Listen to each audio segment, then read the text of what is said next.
Have to be. All right, let's start now. Maybe now. All right, we should be on now, everyone. Welcome to another episode of Unfiltered. I've got to push the go live button. I knew we weren't live. I knew you were. All right. We're alive now. Can everyone just give us we're alive? Yes, I can just see something came up to say that we are live. We're live now. How's everyone doing? If you haven't been here, this is Unfiltered, the show about nothing, but we tend to talk about everything.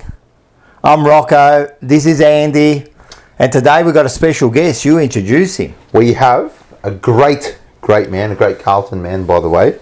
For all you Carlton people in the chat, we've got Naz, my good friend. Hello, guys. How are you? Good. Thanks for having me. No drama, man. We've got lots to talk about. Apparently you're, bit of business, bit of talk me up. Poker, you're also you play a bit of pro poker? I play a little bit on the side, yeah. I like it. I like the pro. And you know our great friend Tony Hasher? Yeah. Tony, known him for a long time. Yeah. He was a great guest of our show. He copped it. Remember, everyone? Remember the guest of Tony Asher when he came on? I did catch that one. Did you? You got to catch that one there.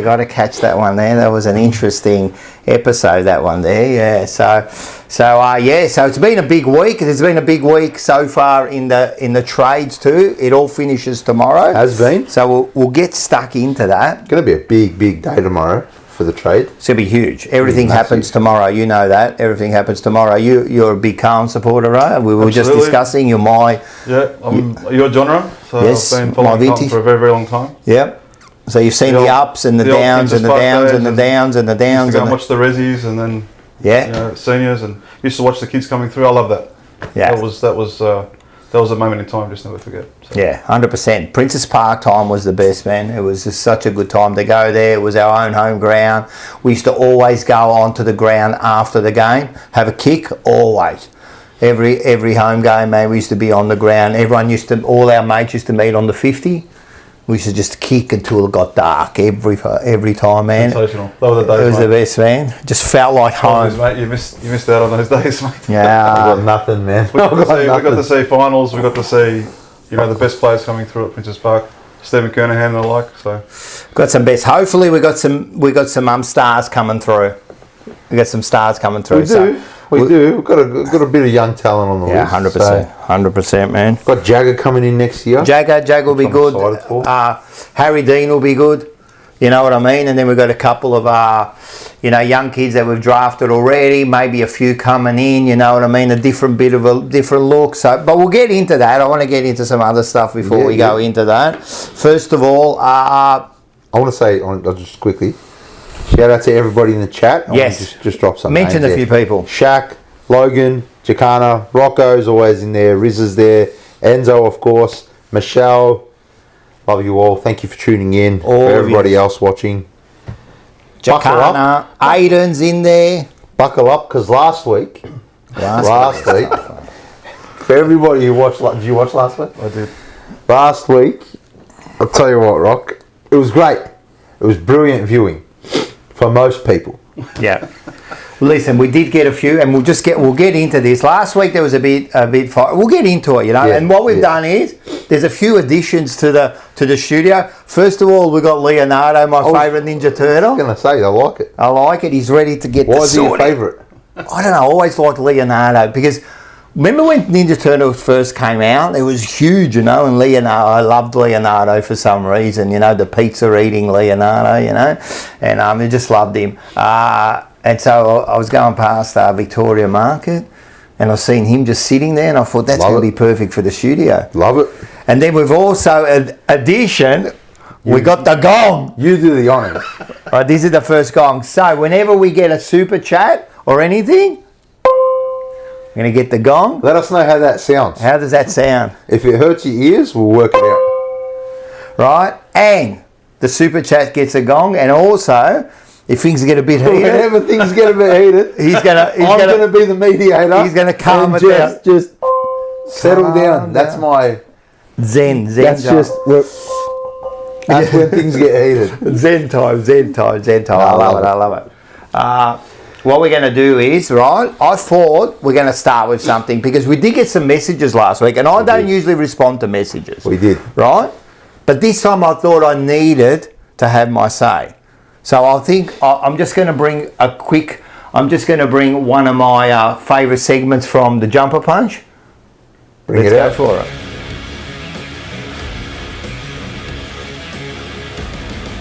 I like it. I like it. Bit of Rocco's rant. Rocco's rant. We're going to start with fucking Rocco's rant because I'm telling you, last week was heated. Last week, and this is what we love. I just want to say something. People that come onto the show and people that comment and watch it, what do you think you're going to get? The show is called Unfiltered. What did you think you were going to get, right? You're going to get an unfiltered show, man.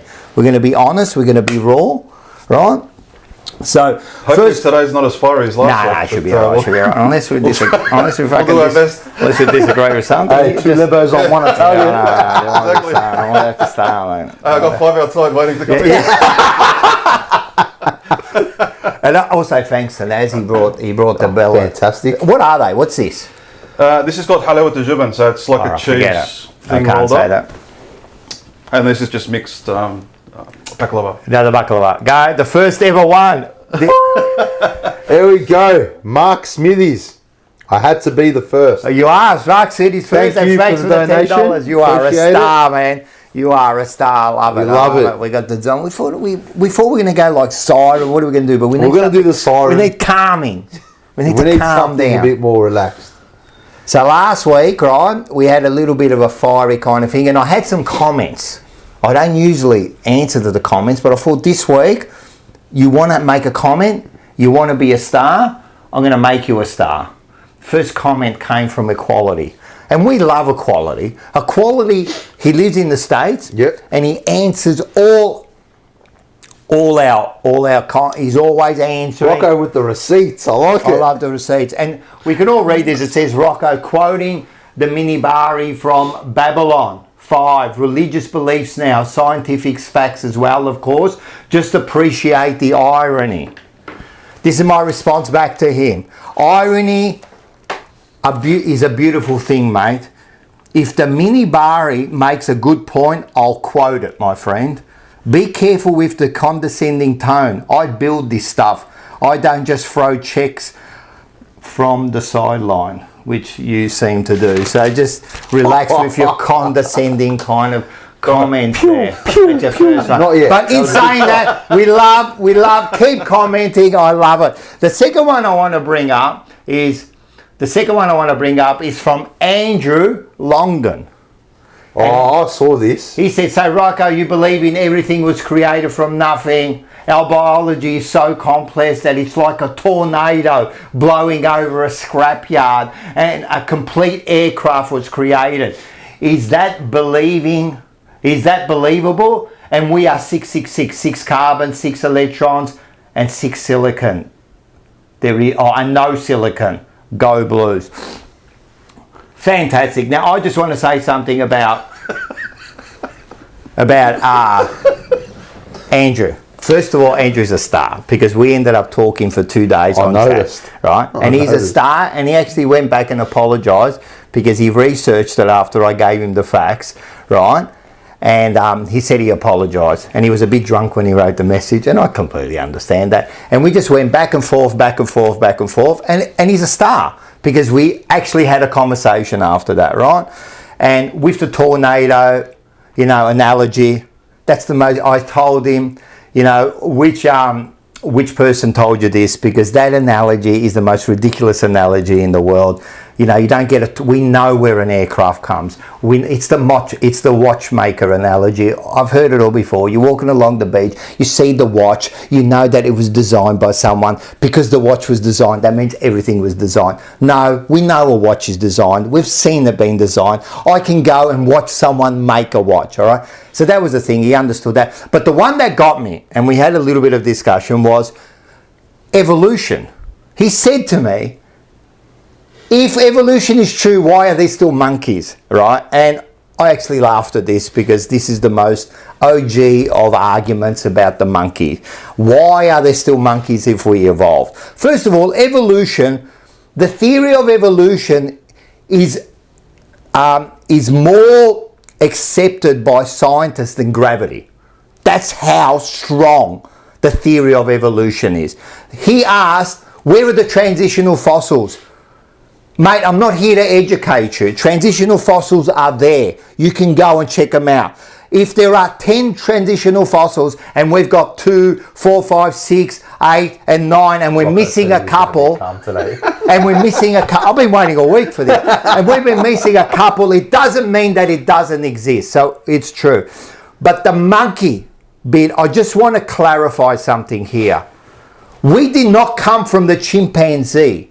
We had a common ancestor millions of years ago. And what we did was we branched out into 2 different forms. The chimpanzee, the monkey at the time, what happened is, it's not like parents and child, right? It's like an auntie. We had a common ancestor. We branched off. So we both had this ancestor, we moved on. The chimpanzee has evolved since that point, but it's evolved in that direction. We have evolved in that direction, right?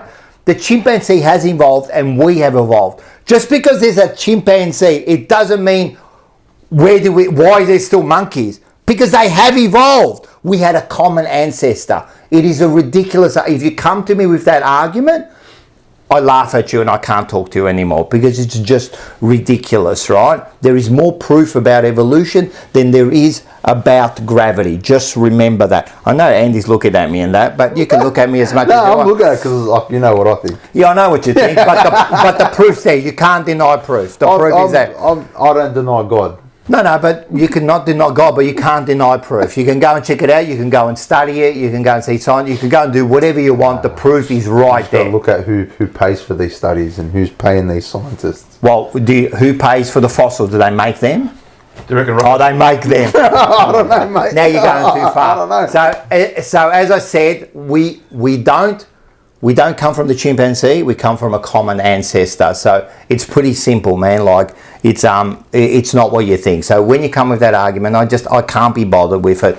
Read more than just one book. Read a few books and maybe you'll learn something. There's only one book that matters. Really, see, and that's why we're in trouble at a lot of times. I remember always seeing this picture where it was with the Jews, right? And there was the Jew reading the Bible, and there was a massive wall, and he was standing on one book, and all he could see was the wall. And then there was the next bloke, he had a few books, and he could just see over the wall. And then the next bloke, he was standing on a whole bunch of books, and he could see over the wall. What if they were just multiple Bibles? But he could still see everything. Yeah, but it wasn't multiple Bible, it was all different books. So anyway, I don't want to get into that. All I'm saying is, Andrew is actually a legend, because we had a great discussion. He had his points, he had my points, and we kept talking to each other in a mature way. You know what I mean? And again, I don't have to agree with everything he says. He doesn't have to agree with everything, but that's the way it should be. So. Yep. Rocco Mortal. But Rocco, how do you explain Collingwood supporters? Well, they were on that branch too, but they actually veered off. The monkey went this way. They actually went a bit to the side, mate. Those fucking losers they are, man. The last one. Another one. One more before we go on. Denise Ricardo, and then she watches the show and she says she's a fan of the show, and I appreciate everything, but she did say something. She said Andy is a perfect example of how you debate and share different views in a cool and calm manner. Whereas Rocco is rude, loud and obnoxious. Did you invite your guest on to just yell at her? Why would anyone want to join the guest? And Andy needs to take over the controls. Funny you say that. It's funny you just did that. Once you finish that. PJ Vedder, who's that? That's our good mate. I know. That's our good friend. Can Rocco smack the gong while smoking a bong? I've done it plenty of times. But not anymore. Not anymore. He's a good man. Call in again if you like. Just quickly to Denise, right? I just want to say one thing, right? First of all, I agree. Andy is the calm one, and this is why we got together. Which is so surprising. It is surprising. It's so surprising. He's much more mature than me, and and this is why we got together, and I think this is why the show works, right? Is because he's a different person to what I am. I don't think she's been watching much. Yeah, I know. She doesn't watch. I just said the real ending. Maybe towards the guests. They're fucking frauds. That was me after round one. Exactly right, man. They're frauds. Mate, you want to say calming?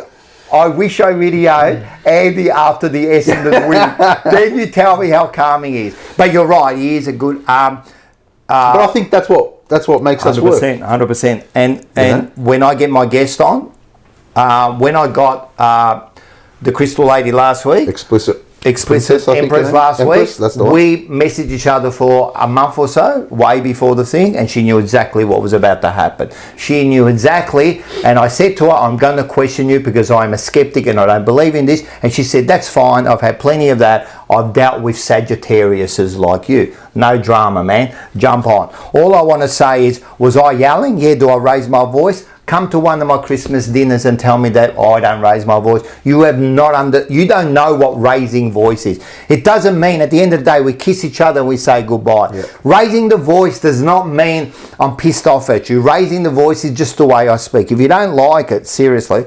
The other thing is, did I give her a chance to talk? I said this and I'm going to keep saying this. When I'm having a conversation with you, if we're talking about something, if I know that you've just told me of a lie or I don't understand what you're saying, I'm going to stop you. I'm going to stop you because I need to clarify that. How can we continue for 5 minutes and then what do? Do I go back and go, oh, do you remember when you said 3 days ago, like I want to clarify so we can continue. She, as much as I respect her for coming on, she did not clarify. She did not answer my questions. Did she, Andy? Did she answer my questions about when I came up with you are reading the wrong thing? Do you feel like she answered your question? No. Because she danced around it. She danced around it. Mate, I'm bringing you facts. You're reading the wrong constellation. Full stop. So in hindsight, sorry to cut you off. In hindsight, looking back now a week later, what did you take out of it? So did you gain any, I don't want to say belief, but no. But did you gain anything positive from it at all? What I gain from is that, and I've always thought that when someone believes something, right, and I said to her before, and we kind of agreed that no one's here to change each other's mind. Yeah. We're here to discuss something, right? Yeah. When someone truly believes something, and you'll understand this, right, even if I give you a fact, most times people will dig in, right? They won't accept it initially, you know? So what will happen is, if I give her a fact, because you believe something for so long, I can't expect you to go, oh, you're right. I don't believe in Australia. You're not going to do that. You're going to dig in and you're going to find a way around it. And that's exactly what happened. I gave her a straight fact. What I did was surprised in is I started the conversation with 2 easy facts. The first one was, do you know where astrology started from? And did you know there were 13? And she didn't know that. And that shocked me. Because if you truly believe it, you would know the 2 most basic things about it. If you're getting paid to give your opinion about something, someone's life, I would think you know the 2 basic facts about the thing that you believe. So what I saw was she came on not prepared, and that's not my fault. My fault is I'm going to ask you the questions. If you're not prepared, that's your fault. What did I learn out of it? It didn't change my belief in it at all. Okay. That's it. What about you? Yeah, I looked up my star sign. No. It's not my thing, but I mean, it's definitely an interesting. I feel like to be able to do what she does for a living, like it's something that must have so much control over your life. Yeah. And the way you do things and the way you see things, right? So like, I admire anybody who is so all in with something. Like I admire it. Not my thing at all. Of course. But you've got your thing, you know what I mean? Yeah, we've all got something. We've all got something that we're all in with. So we're going to talk about this later, but she's running a business. Yeah. she's there to get paid. Yeah. Right? She's going to tell you what you want to hear. Exactly. Like, I'm not a believer in that stuff. Like, I've never been. I had a run-in with one day, but story for another day. No, you should talk about it. You should if you want to bring it up. I mean, she was reading cups after everyone was drinking Arabic coffee. She started the tea. Yeah, she started reading the coffee. The coffee. Yeah. And she went around the table and like it was a girl full on crying after what she was telling her. Yeah. I'm like, why are you doing that to people? You know what I mean? So anyway, she came around to me. She goes, "Give me a coffee cup." I said, "No." She goes, "What do you got to hide?" I said, "I got nothing to hide. I just don't agree with this stuff." Yeah. Then she saw a picture of my kids, and she made a negative comment about one of them, which I'm not going to say. Yeah. But like it was very hurtful, and I thought, why say that shit to a father? Exactly. You know, I just didn't understand it. So I just thought. Exactly. I'm a skeptic. I'm a skeptic too. You know what I mean? And as I said, if you're going to do it, I would expect you to know the basic. I expect anyone that's got beliefs, so don't be scared of questions. Yep. If I ask you a question, you should not be scared of it. You know what I mean? And she seemed to be a little bit, but I respect that she came on, and I've invited her back on if she ever wants to answer any questions. Mm-hmm. You know what I mean? And I'm sure, like, look, we got really positive feedback. I got a lot of positive feedback from the show. There was a couple, you're always going to get it. You know what I mean? Which is fine. You know, even when she did the card reading, right? We took it as a bit of a joke, right? The cards escaping. I don't. Yeah. For me, like, I mean, it's all very like sacrilegious for me. Of course. So like that's why I came with the. Oh no, that was actually funny. Okay, yeah, you see, no, and you were serious. I'm sure people laughed. You were rubbing that. I was praying. I was every time she's mentioning like astrology or like, you know, that like all that, like especially the cards. Yep. And like, you know, the witchcraft kind of part of it. That's for me. That's just like amen. That's. And I know a few like you who are into their faith a lot, and yes, that's I'm actually not even that much. I know, but you're still enough. I don't want people to think I'm walking around. No. I tell you the truth about Andy. Like, he never preaches, never does anything. I didn't even know until last year that you followed. Like, I just thought you just got the cross because just you want to be tough. Yeah. You know what I mean? Like, but the thing was. With those card readings, right? And I know a few people that are fully religious, and what happens is, that sort of stuff gets to them, because they're against it. You know what I mean? Because you're calling the devil or whatever. You know, that's how I look at it. Yeah, that's right. Like, so I don't believe it, so I don't care. Yeah. But what she said to me, right, was, now I don't believe in it, so I laughed it. But she goes to me, there's some deception. Your girlfriend's got a secret. Now, I take it as a joke, because by your cards escaping, right, does not mean nothing to me. And when you said to her, like, what do you mean they? Where does it come from, right? She goes, whatever comes in my head. Yeah. You know who says that? Psychos. You know who says that? Schizophrenic people say that. Oh, whatever came in my head, I decided it told me to do that. That's not proof, but anyway, she does it. That's fine. And she says, I laugh. What if I was a believer? Do I then go to my girlfriend and go, you got a secret? And she goes, oh, and she hasn't. She's in there going, oh, no. And I'm going, bullshit! You lied to me! You're a bitch. Imagine I did that. Well, they're like that flying high saver.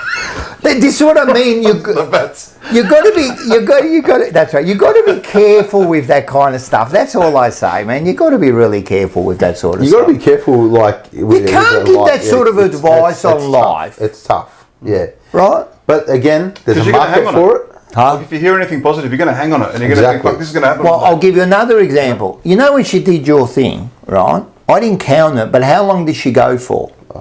10 minutes. You know how many things she told you? There would have been at least 70, 80 things. Yeah, and like you're bound to hit. Right, so you said to me, there were a couple of things, and I'm sure there were. Because if I throw 80 things at you, something's going to stick. Yeah, of course. Right? But if we go back to it, and you look at it, you'll probably go, bullshit. Can I tell you what part in that? when she was telling me, I actually like laughed out loud a little bit. Because when she said that I don't hold a grudge, bro, you're the worst. I am like, I'm still a grudge a lot. like I hold grudges from primary school. You know what I mean? Like you touch my lunchbox, you little bro. I hope you starve. I hope your kids starve. That is the best, man.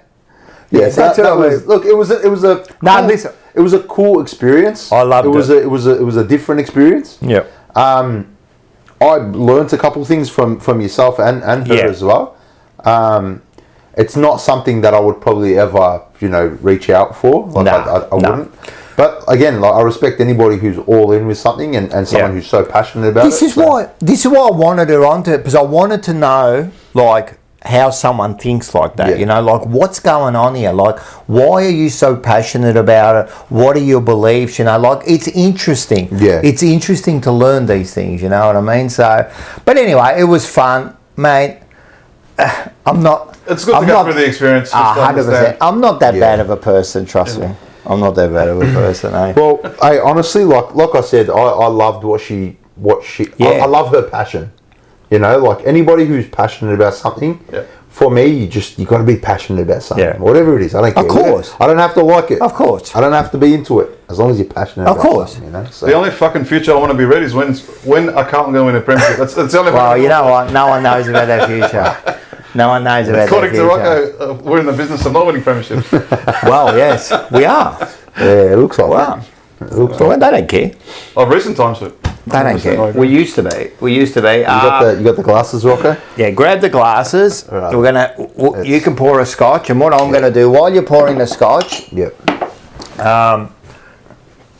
That one from there. if everyone wants to have a bit of a laugh and you like your history, Absolutely. well, make sure you subscribe. Did you see that 1970s the grand final video? It's got like Cripper and they're like sitting in a movie theatre at the club. No. And there's like all the old players were sitting in there as well. Sensational. Oh, okay. It's on YouTube. Watch it. Who posted it? It's amazing. I got it yesterday. I'll forward it to you. All right, cool. We'll have a look at that. But while you're there, if you like history, you make sure you subscribe and check out Butterbean History Class with Rocco. I talk about all sorts of stuff. It's Another show? Yeah, it's just a side thing I do. You know what I mean? I like telling my stories. I build little stories. They go for about 7-8 minutes, and we talk about like a lot of things. This week, Got the Hennessy, of course. the Hennessy. You a Hennessy guy? Anything. NEC. Anything for free. Anything. NEC. Anything. Anything. Anything is possible. So this week, talking about like cults and pseudoscience and all that, I thought I'll dive into. Thank you very much. Yeah. Oh, well, let's cheers first, I reckon. Yeah. Thank you.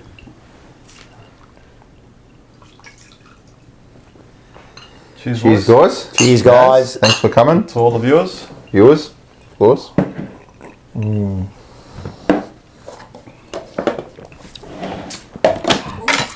Good. Very good. Oh, it's the mate. best. It's actually the best, man. It's so smooth. Yeah. It's the only way to drink scotch is This is a 100%. cognac. Yeah, it's a Is it cognac, cognac? that's right. Yeah, yeah. So this week I thought I'd dive into Scientology. Scientology. Fuck, Yeah. So I thought it'll fit perfectly what we went through last week. So if you just mute your thing, and what we'll do is, this is just a little clip. If you go to my YouTube, you'll be... Stuff on the computer. No, that's all right, they can't see that. If you go to my YouTube, you can actually have a look at this. This one. Hollywood starts getting involved. We're talking the big guns. Like it's a new Sopranos season. Then Tom Cruise comes in. Bang! Now it's a blockbuster religion. They treat him like he's a messiah in a leather jacket.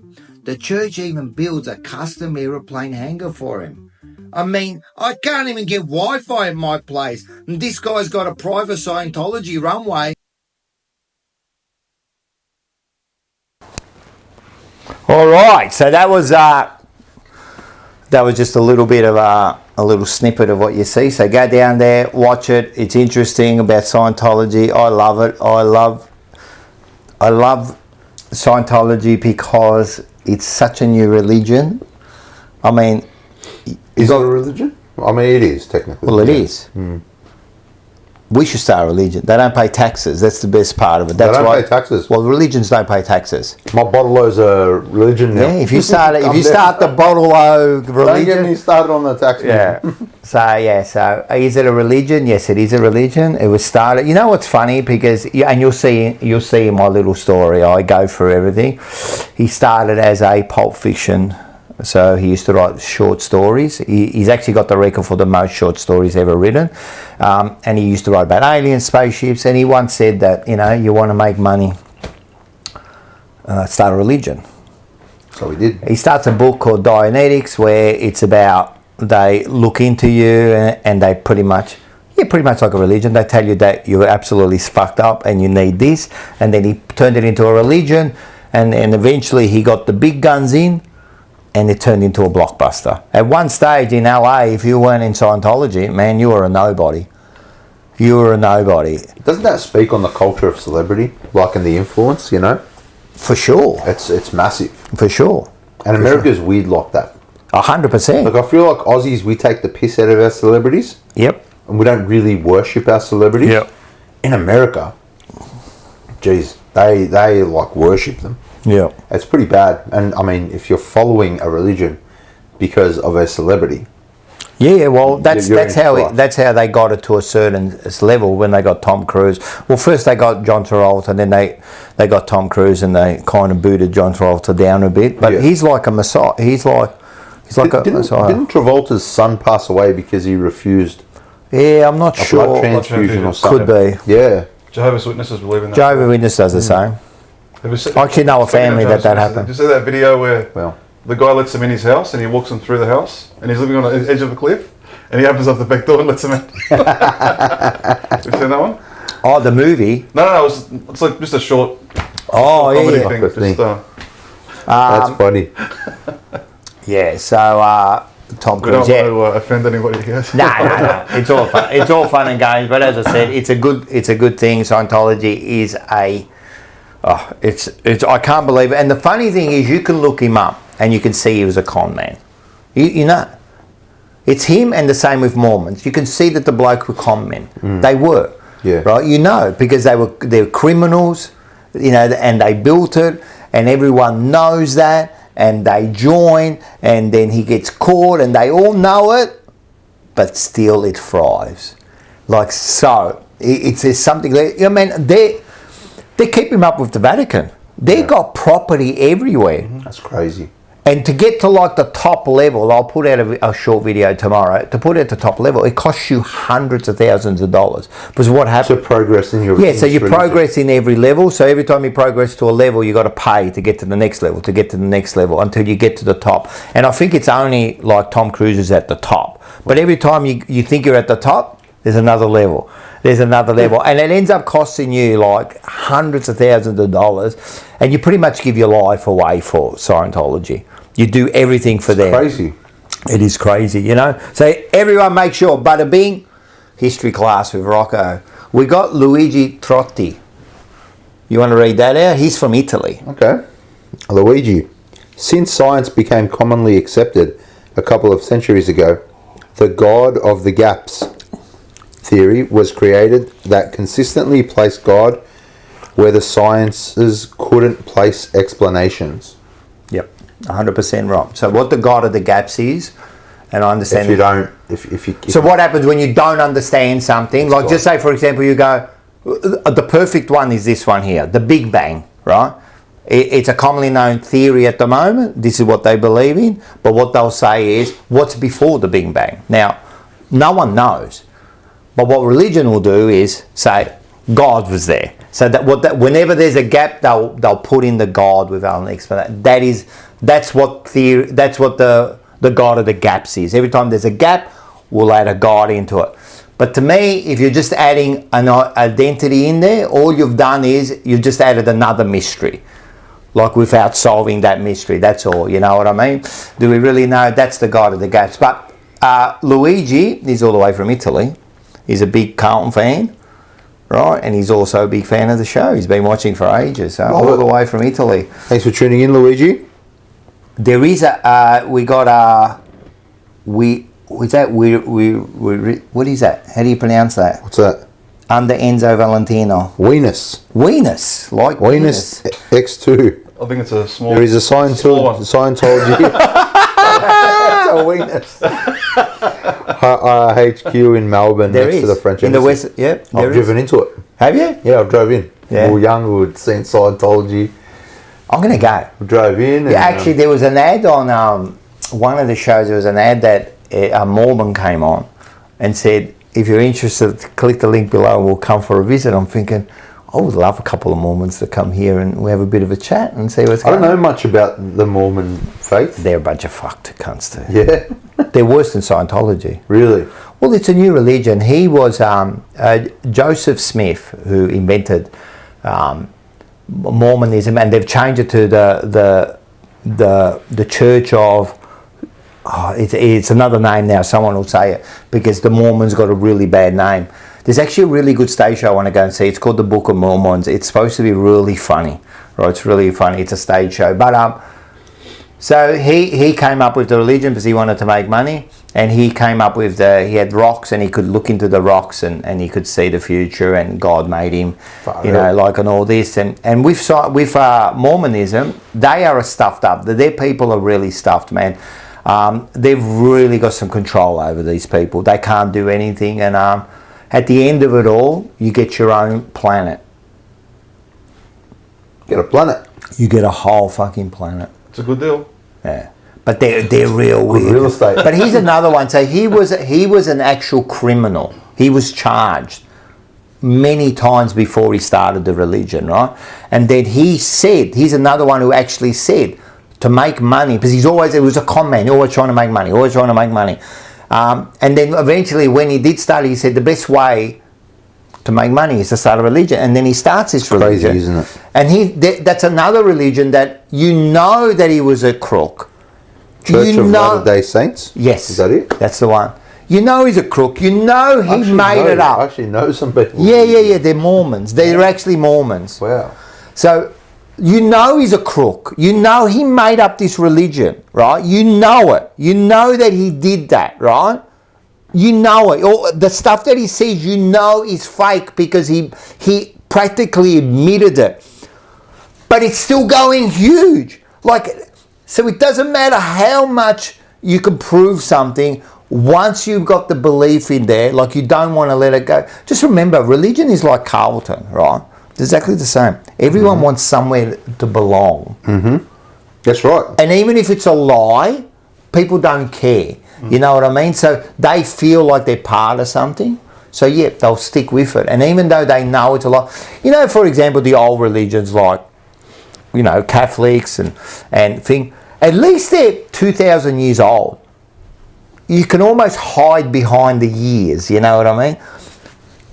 This only happened 100 years ago, man. There's video of the bloke. How can he be the same? Come on, bro, man. Yeah. There's video of him fucking stumping his foot, Come on, bro. But anyway. Tell you what, speaking of business. Yes.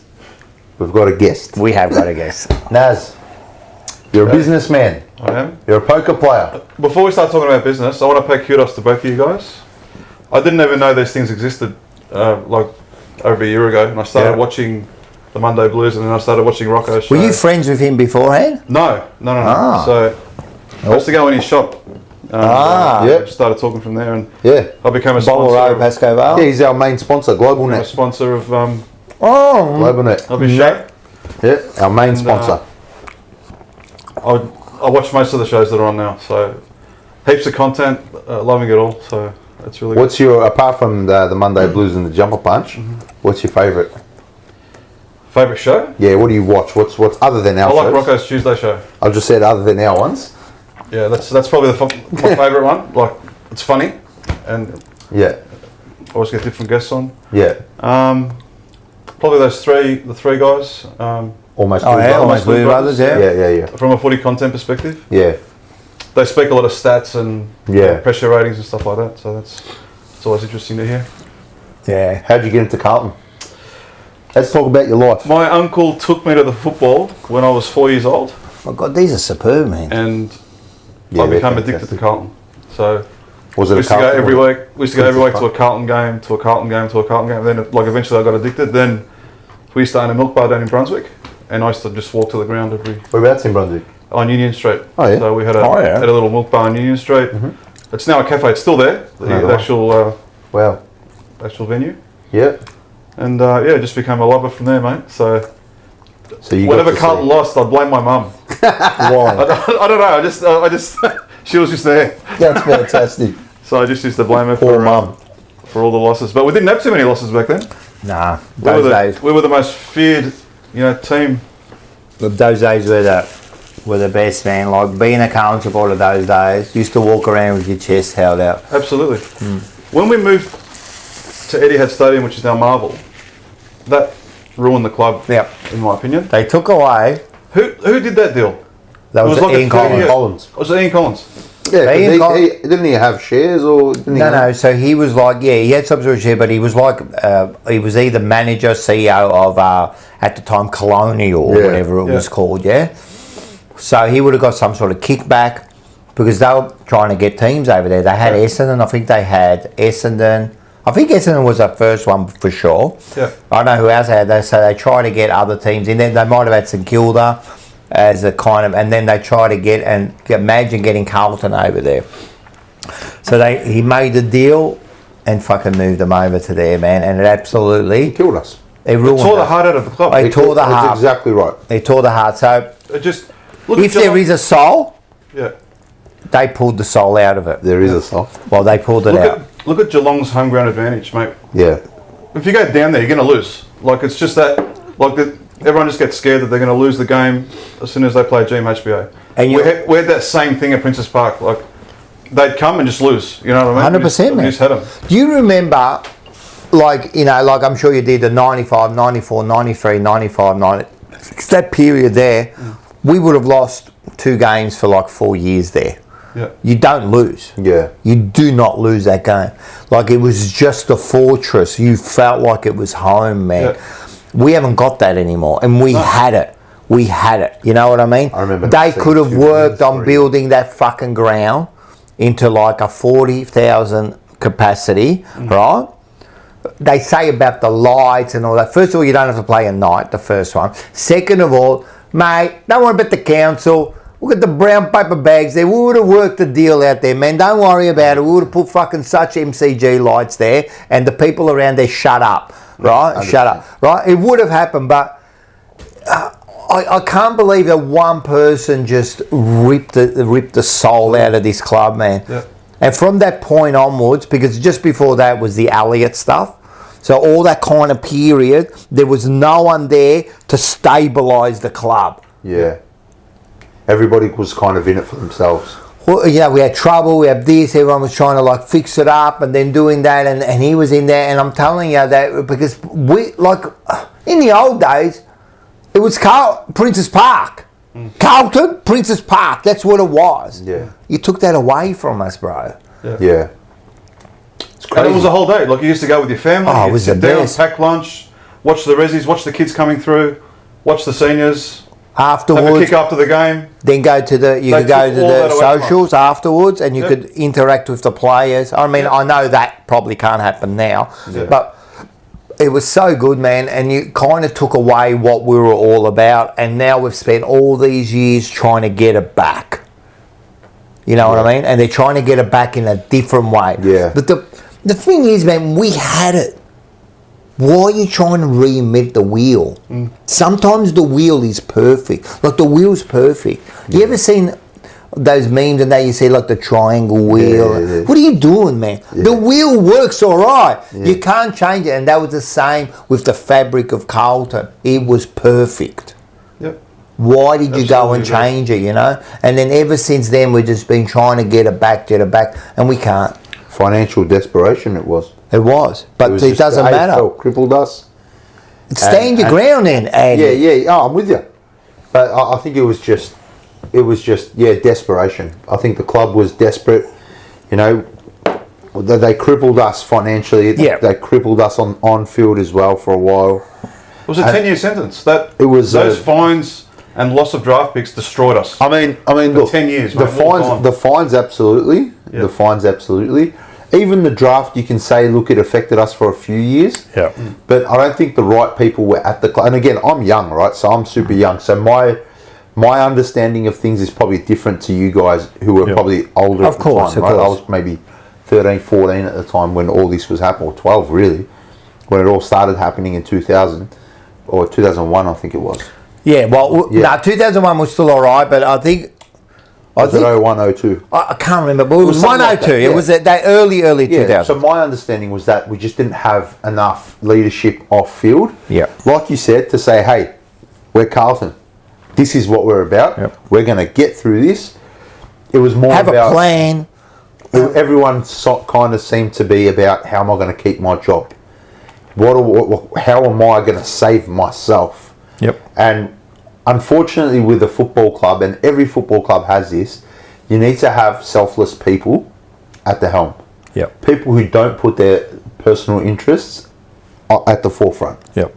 You know, and I think we just lacked that. And for a while there, we were still lacking it up until recent. And you could Maybe it's almost say changing. you could almost say it's still happening. Maybe it's changing, hopefully, but it's still definitely happening. Yeah. It's still definitely happening. And until I see it in the next few years, exactly. it's a thing. But you're absolutely right. It did cripple us. As far as it crippling us for 10 years, I don't agree with that. I think then what happened was the club compounded that. Well, they compounded it because really, even if you... All right, so there was $1 million debt, right? Because all of a sudden they got... It was $900 and something thousand fine they got, which is an absolute disgrace to all you fucking cats right out there. It is. It's a disgrace, the $40,000 fine they got. We got $1 million. Yeah, but that wasn't for the AFL. Their fine, I think it had to do with the AFLW program. I don't give a shit. It's part of their thing. Yeah, but it wasn't like a... I don't think it was like a massive salary cap. I don't care. Adelaide got you. worse. Adelaide got worse. They got draft picks, and they had one player a few years ago. Yeah. Mate, they got. I don't give a shit, man. They should have known that giving a club $1 million fucking thing and taking away draft picks is going to cripple them. Yeah. Right? And you know what? AFL have paid for it too over the years, because not having Carlton at the top hurts them.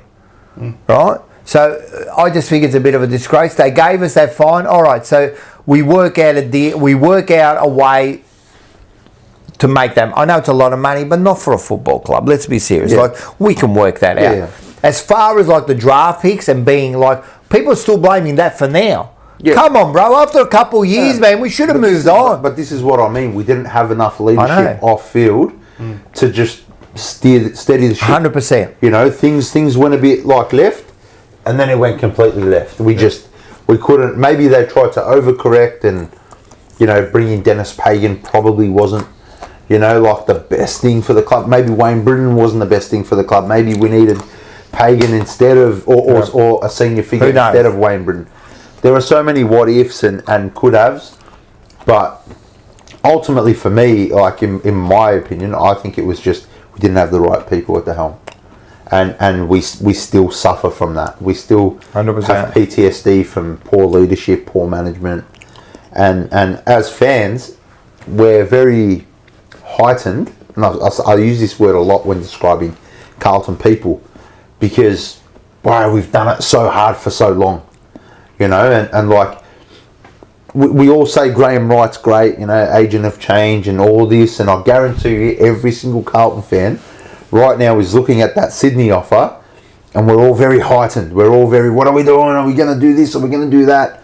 You know what I mean? 100%. So I think we just need to chill and have faith that things are getting better. The proof will be in the pudding in the coming years. But I think as a collective, as a supporter base, we just need to chill and just let things happen, I think it's what's happened is, man, we've been through so much, right, as Carlton supporters, right, that of course we're hiding at the moment. We don't trust anyone anymore. No, that's what I mean. And every time we get a messiah, we cling on to him. we want, oh, this, he's the saviour, I need a saviour, where's my next saviour? Because we can't do nothing, you know, so we need it. And now it's Graham Wright. Now, I don't have faith, I only believe in facts, but what I've seen so far Graham Wright do, I do believe he might be the right person because he's doing something different to the others. What's that? Well, it's the actual changes to the coaching and that. So he's actually made some moves. Actioning and he change. made some. Now, this is as long as he's the one that's doing these moves, right? I'm assuming he's the one, right? There were one or two things that he did which I think are the biggest things. And one of them, to me, is the Elijah Hollands one. Mm-hmm. That is huge to me. Not because of him, and I hope the best. He's done an interview now, and What do you guys think of that interview he did? I think it's He's advertising PR, himself to another club. whatever. Yeah, absolutely. He's trying to feel better. Just show me. There has to be more to I it. feel Of course. fucking sick. I feel sick that he's leaving. I reckon he's a star. He's a genuine star. But do you think we're making the right choice?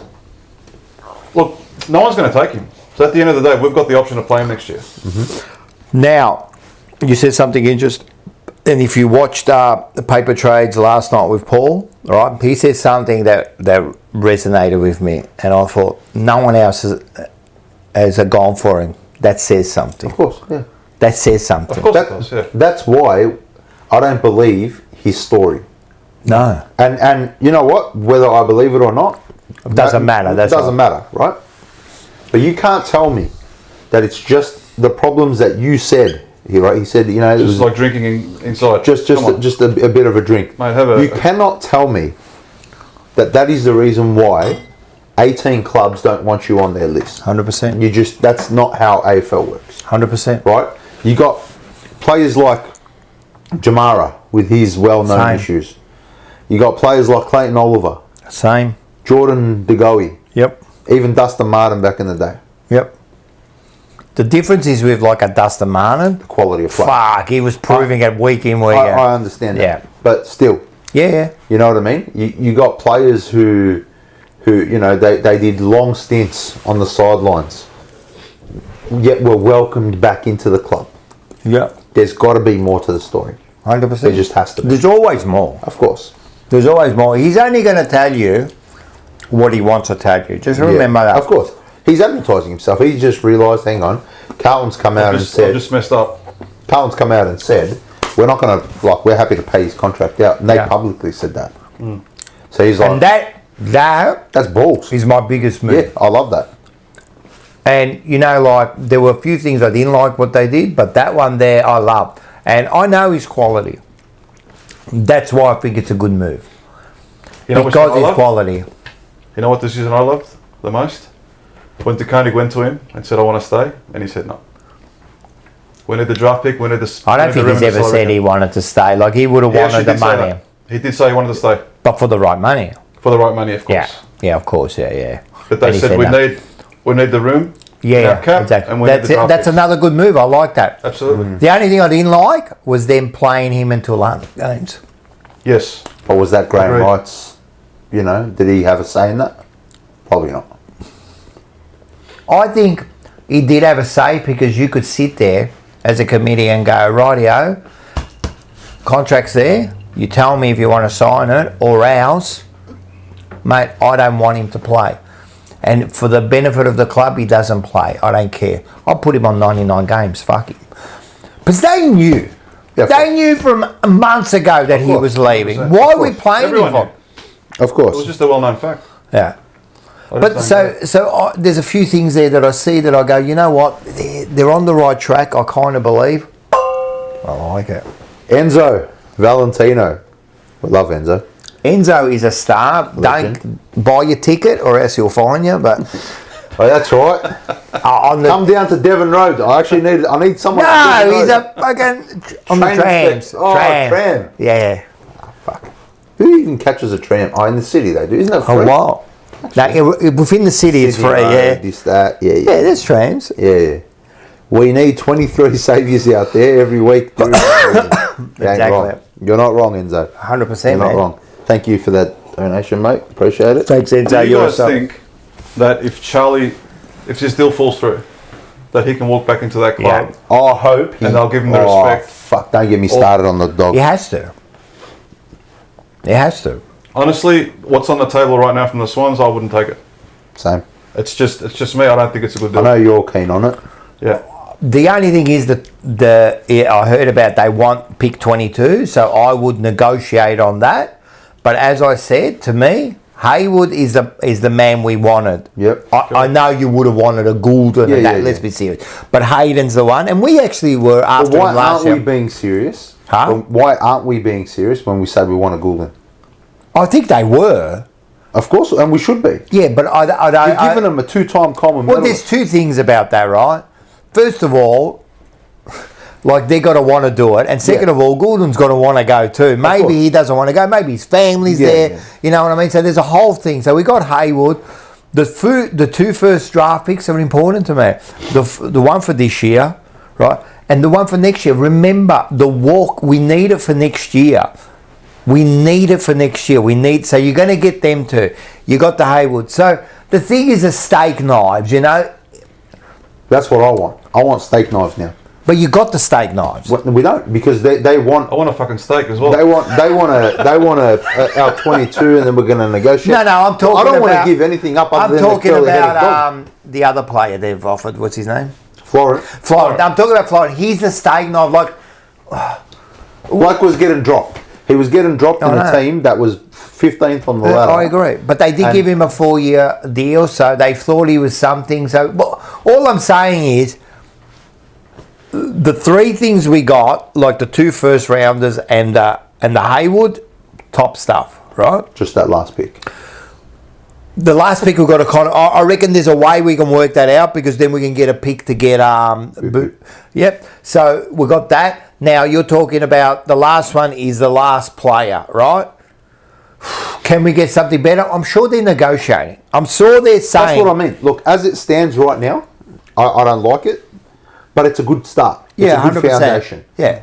Let's see what else you're working There's with. one day but to go. That's all right. That's, honestly, I think it's all for They show. work. Yeah, of course. I actually 100%, think, it's show. I actually It's all think the AFL has just told some Look of which the deals clubs. haven't gone through yet. But you've got to remember. Merit. and Charlie. Exactly. So It's going to go down to the wire. I think the AFL is just doing it to build up, because there's a lot of money going into these trade weeks.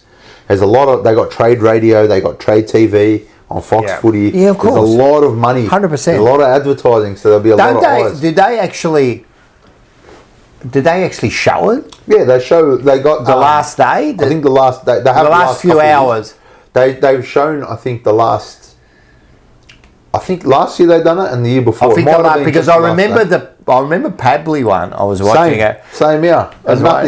nothing. Sauce walked through the door, but just kept walking. That's right. That's right. That was a one. Yeah. So, what about if they chuck in Padley?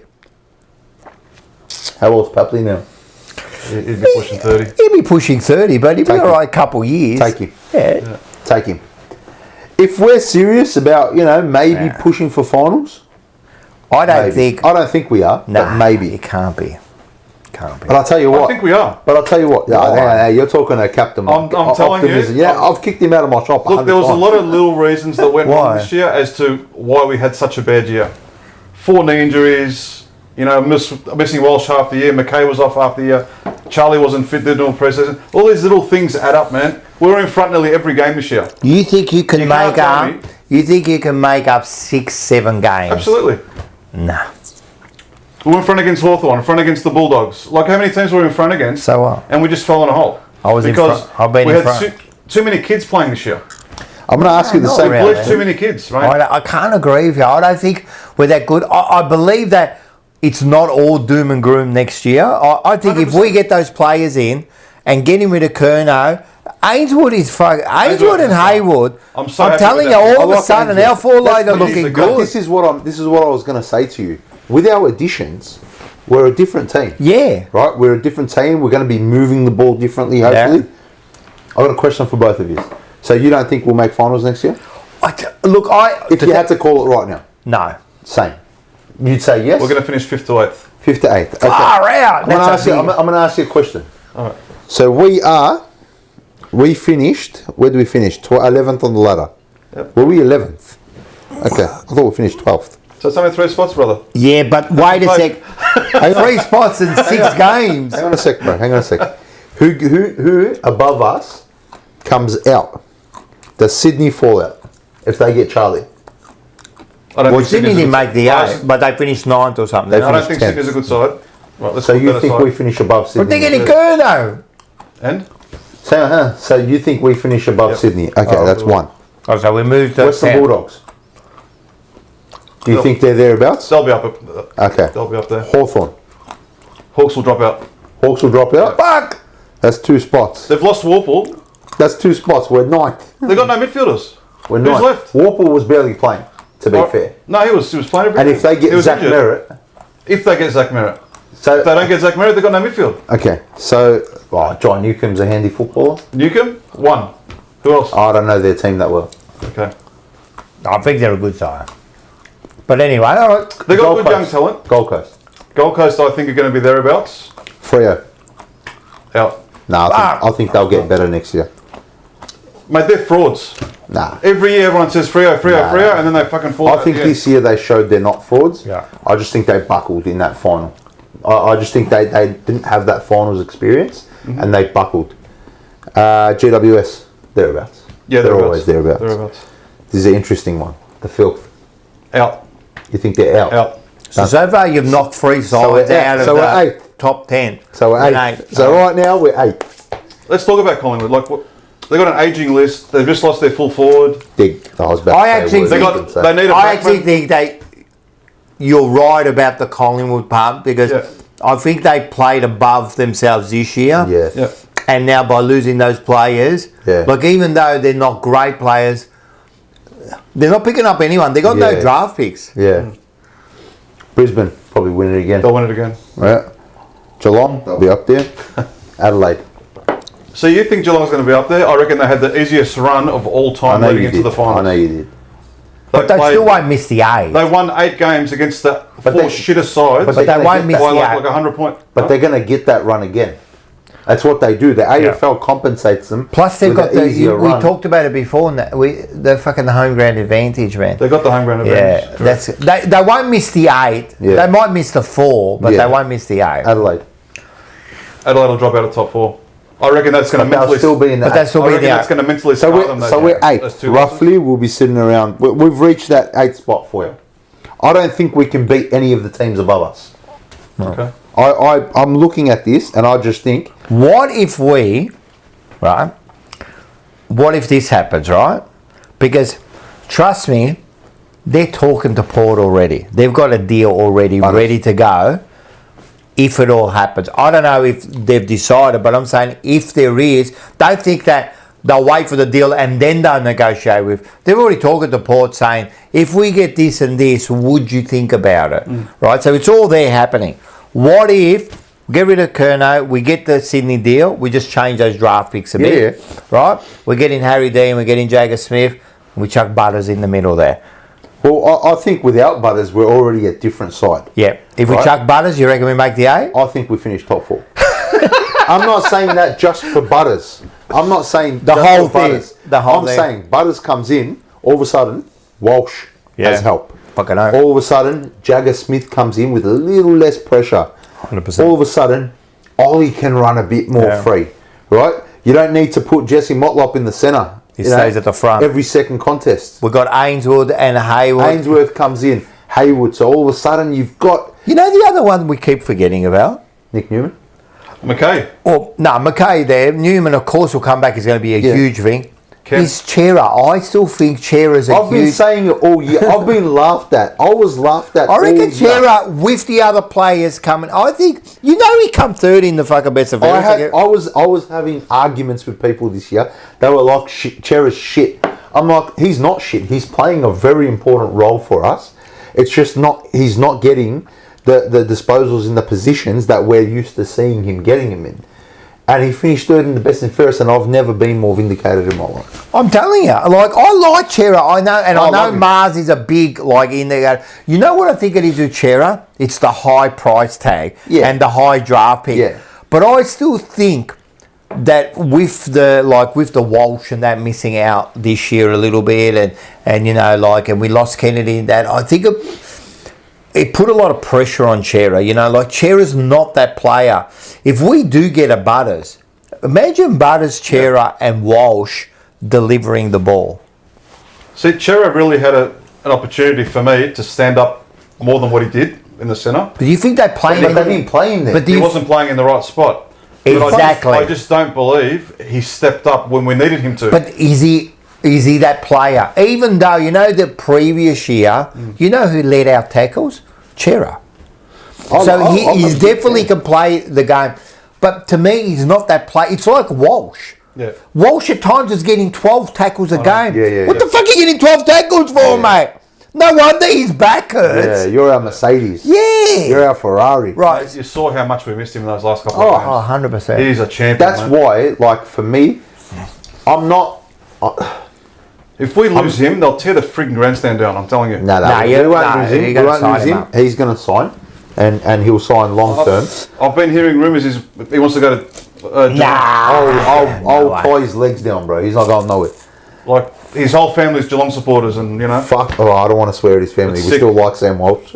I feel Walsh, we sick. love you. Is there? No, Walsh will stay. Walsh will be our captain. Yep. And Walsh will sign a big deal. He'll sign a contract. Hopefully early, so we just lock it out of the way. And it'll be done. It'll be done by round 3. That's my prediction. It'll be done early.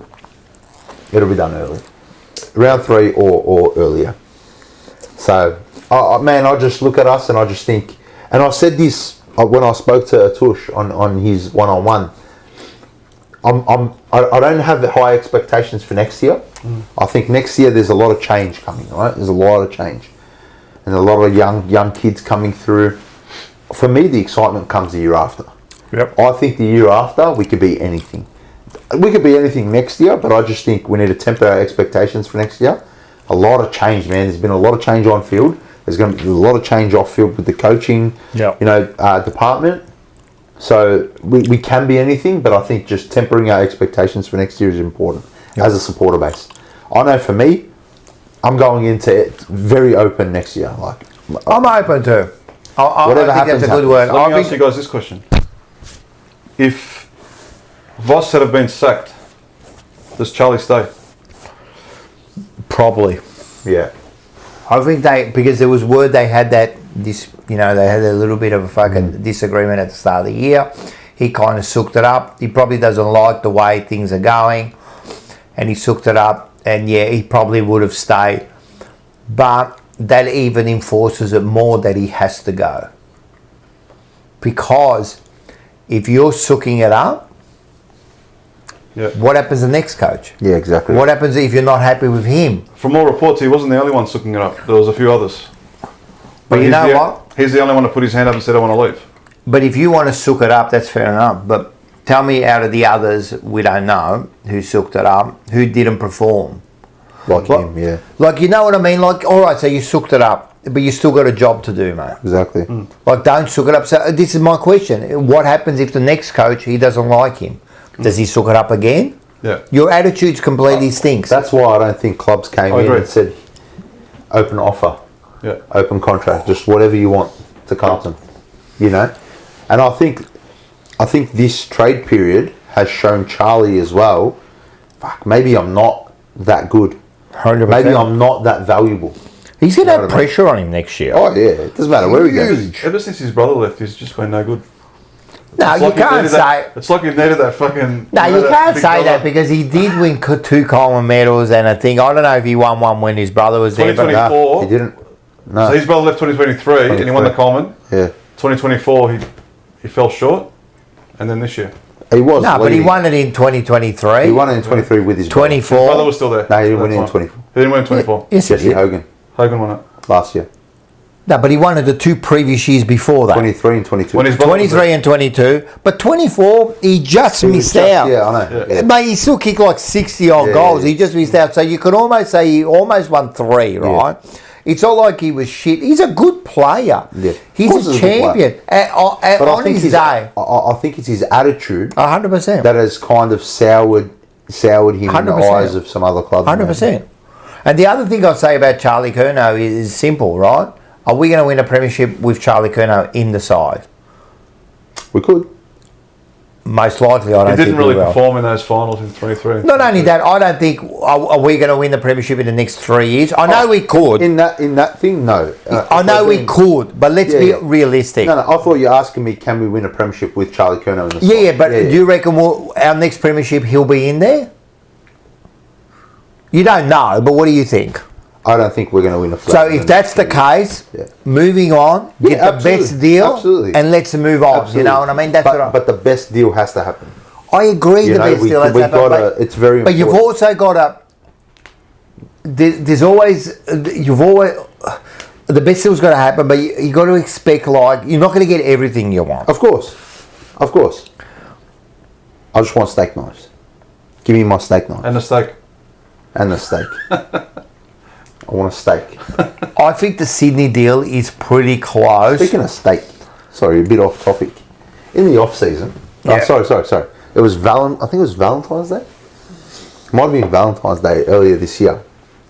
I had the best steak I have ever had in my life. Gee, ever. It's one of the best steaks you ever had. I've had steak around the world. That's a big. This is fantastic. It was Steer Dining Room. Steer Dining Room, I think it was called. Is it the one in Port Melbourne? No, it's South Yarra. Yep. Steer, like Steer. So like the steer? STER. Yeah. Like that. And pricey. Yep. But the experience. So what was the steak worth? I think I paid. I don't even want to say it. No, say it. I think it was about $5.50 for one steak. For one steak. Yeah, that's pricey. Right. But did you get some girls with it, or? Mate, I went with my beautiful fiance. And you know how I knew it was a fancy place? So you rock up or whatever, and my missus had her bag, and my missus was going to put her bag on the seat. You know, they wrap it around the seat. The waiter goes to her, "Oh, no, don't do that." And he pulled out a little table for her bag. He had a table for the bag. That's it. That's when I knew. I think I'm in over my head. Look at the price. Shit. Yeah. When did you go last year? It was Valentine's Day this year. This year. Great steak. Look, great experience. If you're going to have a special night and you don't mind spending that little bit extra, it's absolutely great experience. When you order the steak, you don't just order off a menu. They bring you a cabinet. Oh, and you get to pick it. They talk to you about each steak and what it is and how much. So you get the whole experience. You get the experience. Yeah, of course. And it was, You know what? I had a nice steak in Japan, actually. It was very expensive like that. I love it. Like Wagyu? Really, really expensive. Like, Was it a Wagyu? It was $400 this one. Yeah. I love a good steak. Oh, mate, to me, Are you a steak guy? Yeah. Far out. Yeah. And I love a good Wagyu, but I found that even, because I've bought really expensive Wagyu, because we love our meat, But I sometimes find that the really top Wagyu isn't as good as people think it is. You know what I mean? It's the label. It is a label. And I've actually found like a porterhouse steak, like an expensive one, is sometimes better than the Wagyu. It's all about the way you cook it. Of course. It's all about the way you cook it. But I love, you know what? Me and my missus, we love going out to dinner. And people go, oh, but you got to spend that money. And yeah, but it's about the experience, man. Because we can cook that better. Yeah. Like my missus is like I'm telling you, she's like top of the range cook. She's making you something, she'll present it like it's a thing. It's amazing, right? Yeah, but when you go out, like you said, you have the thing, you have the nice thing, you dress up, and you have the wine. Yeah, exactly, man. I love it. Yeah. And I love trying different ones too, always trying a different one. Yeah. So that's good. Before I met my missus, I was really into, going out to restaurants and that, but you can't go to those nice restaurants with the boys, yeah? No. So I'm going on dates with these girls that I hate, and I'm taking them to nice places because I want to go. You know what I mean? It's like, it's and they're different. not appreciating it. They're not appreciating it, You just said they're vegetarian. So it's like that's another thing I love about my missus. She's into that stuff. She loves going to a nice restaurant. We love dressing up. We love going out. Good. So it's nice it adds to the experience as well. 100%, man. It's all about the experience. Yeah. What's your favourite restaurant in Melbourne? What's your favourite restaurant? I don't know. You put me under pressure there. Yeah. This is a big one for everybody in the chat. List your favourite restaurant. I couldn't just name it Like what sort of food? Are we talking Whatever. Arabic? Where's give me 2 or 3 restaurants you love. For Lebanese restaurant, Corniche. Yeah, you love that place. Docklands, it's amazing. What else? Steak wise, Marble Marble's in, great, in Bay Street. That's a good one. Marble's good. Italian. I have to say Grady. It's pretty. It's expensive, but it's good. Grady's good. Yeah. Grady's good. What about you, Rock? It's hard for me to say because I really don't know names of restaurants. You know what I mean? But I'll give you. We're really big into. Well, naturally Asian. Yeah. Right, because the Asians. So we like a lot of, for example, a place like a lot of hot pots. So you ever been to like Panda or something like that? So they're the kind of restaurants we like to go to. As far as Italian, that I really haven't got a favourite, you know what I mean? Anything like in Lygon Street, there's a few there. But as far as names, no, I can't really give That's it all right. Yeah.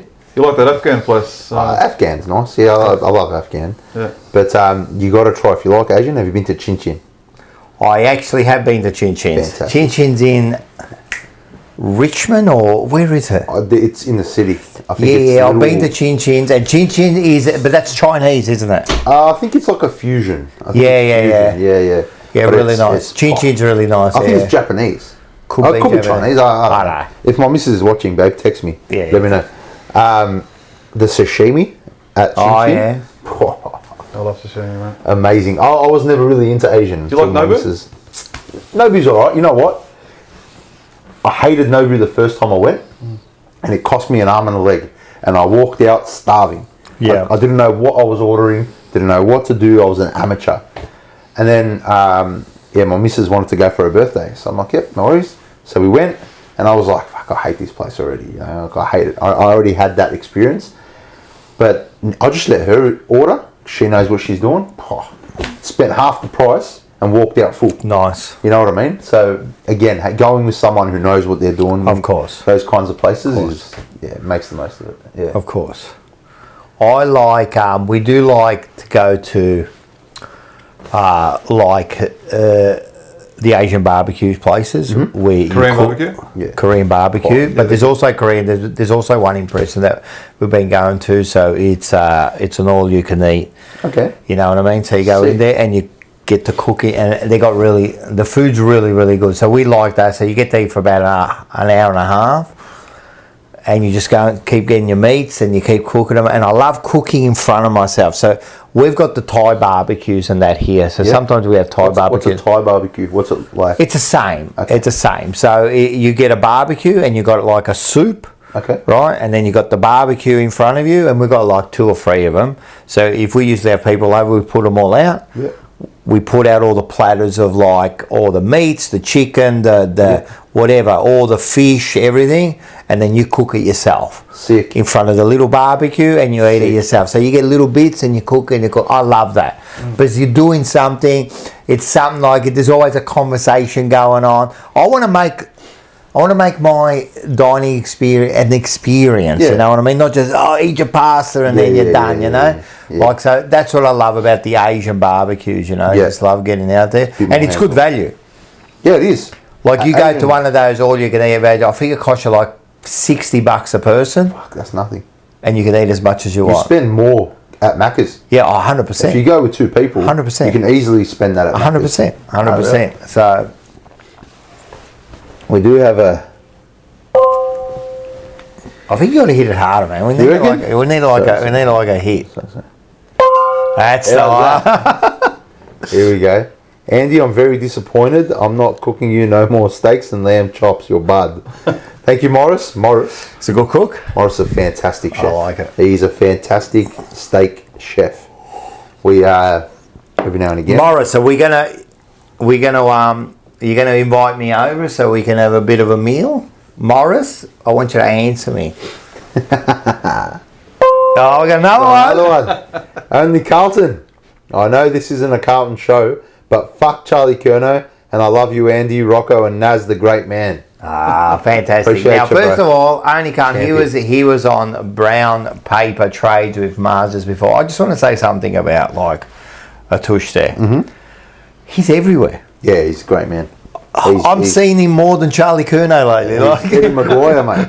He's Carlton's Eddie He's awesome. So Maguire. make sure you subscribe to his channel. Why don't we do a deal with a tush to come to Carlton as well with, pick 9 and 10. And, and a tush come. Yeah, okay. And Haywood. He's a star, man, and he was great tonight. And make sure I did watch the with you, and I think he's done a good job. Great honour to be his first guest. It was his first. Yeah, So, done a great job. Where's my invite? I'm sure it's coming. I'm sure it's coming. I'm sure it's coming. No, it's good. So make sure you subscribe. I was going to ask you. You're into business. So what's your business? What do you do? So I have 2 businesses, but my main one is an IT consultancy. So we support about 250 odd clients around Australia. So we're like their help desk. So if they've got an IT issue, they call our help desk. So we monitor all their systems. So if there's an issue, we'll know about it before they do. But their users can call us for add-on you support. control their systems, like you or did? Yeah, so we look after all their licensing requirements. We look after all their server infrastructure, all their desktops. So if they've got any problems with their desktops, they call us. And I've got like level 1 guys, level 2 guys, and level 3 guys. Level 1 do the triage. They help the issue remotely. If they can't fix it, they escalate it to the guys who get dispatched to site if required. So That's interesting.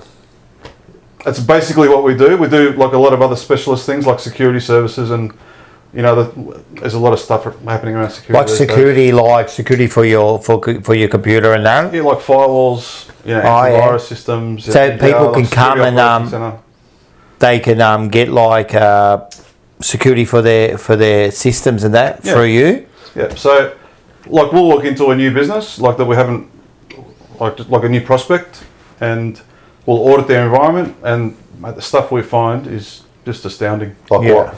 What do you find that's like the most? No firewall. Like that's a huge red flag for us. I mean, if you've got no protection between yourself and the outside world, like you're exposed. Yeah. And if your data means nothing to you, then Yeah. you've got to ask questions about. Yeah. 100%. So, we look at those sort of things. So we look at the antivirus on the workstation. So we look at there's new solutions called MDR, Managed Detection and Response. So it's like an AI tool that just monitors all the security on all the workstations and through your network, and it reports back to us, and we can get on and do something about it. I was just about to ask you. So, how do you find AI as it stands, and do you get use out of it? AI for us on our side of the fence, we get to. So let's say there's a client that's lost their password. AI will pick up the ticket. It'll open the ticket. It'll reset the user's password, and it'll close the ticket without us having to get involved. Sick. So that's It's a what big AI. help. Yeah, I mean it's not there yet in regards to our side of the fence, like with our support team, because every client issue is different. That we deal with. So Tell me something about scammers, right? And people that can scam your computer and that. You know what I mean? That's a big issue with that, especially in that.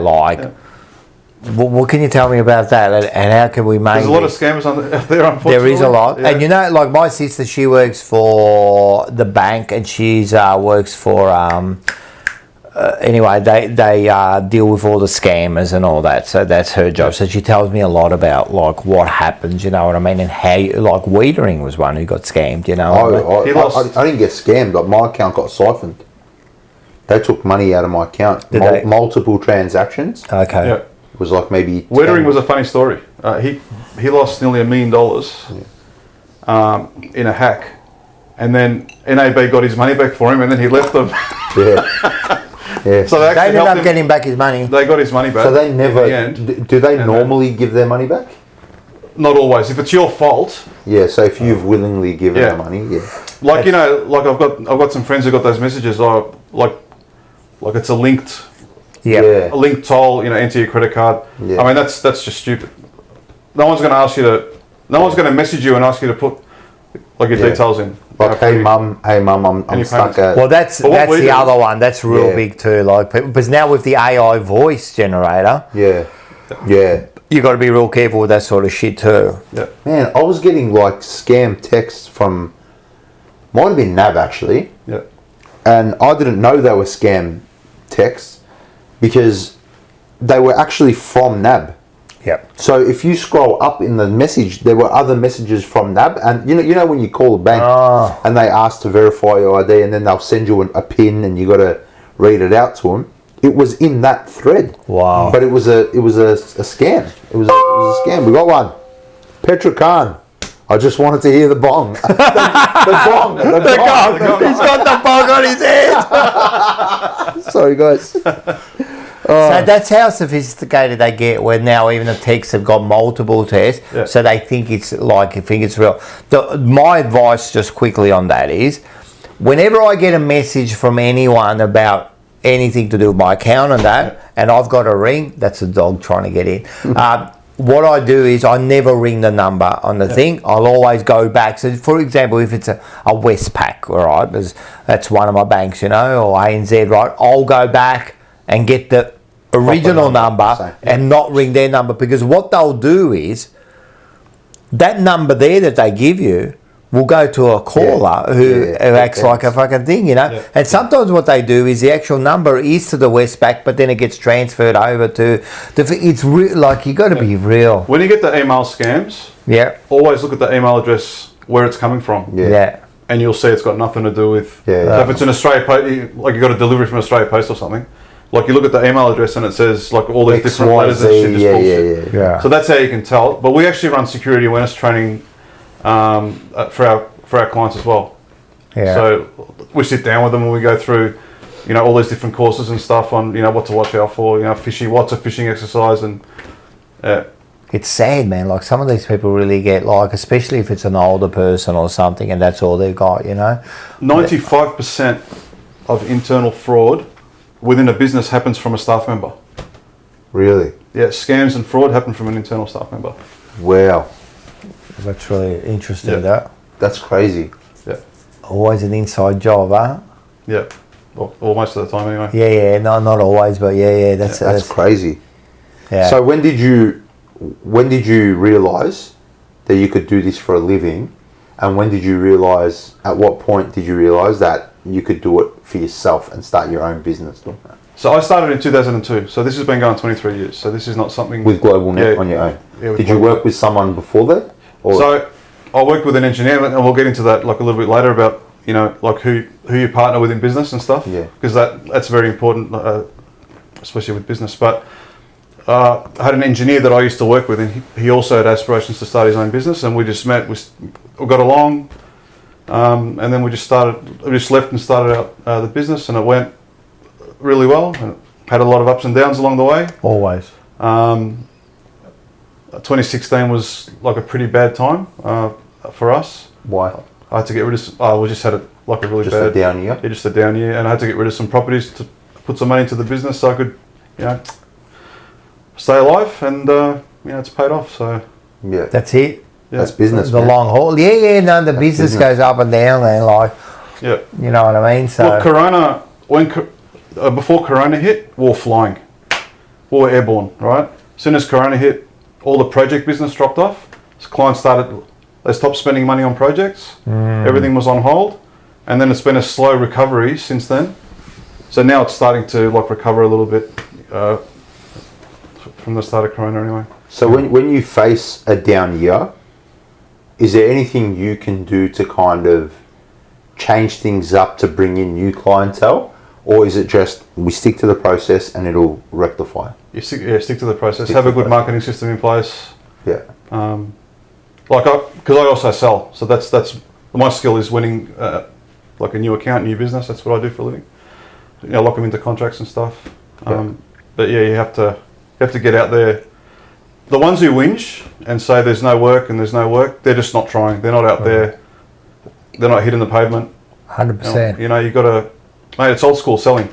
You got to get out there and push yourself. Otherwise, no one's going to do it for you, mate. Yeah, it's still person to person. I think that's still 100%. It's still important in this day and age. All these Teams meetings we were having during COVID, I fucking hated them. Yeah. I couldn't wait to get out there and start meeting people again. It was Yeah. just it's looking at a person in the face. It's different to looking at them like in a camera. And I think people want that. As Yeah. far as a customer on anything, Yeah. I want to talk to people.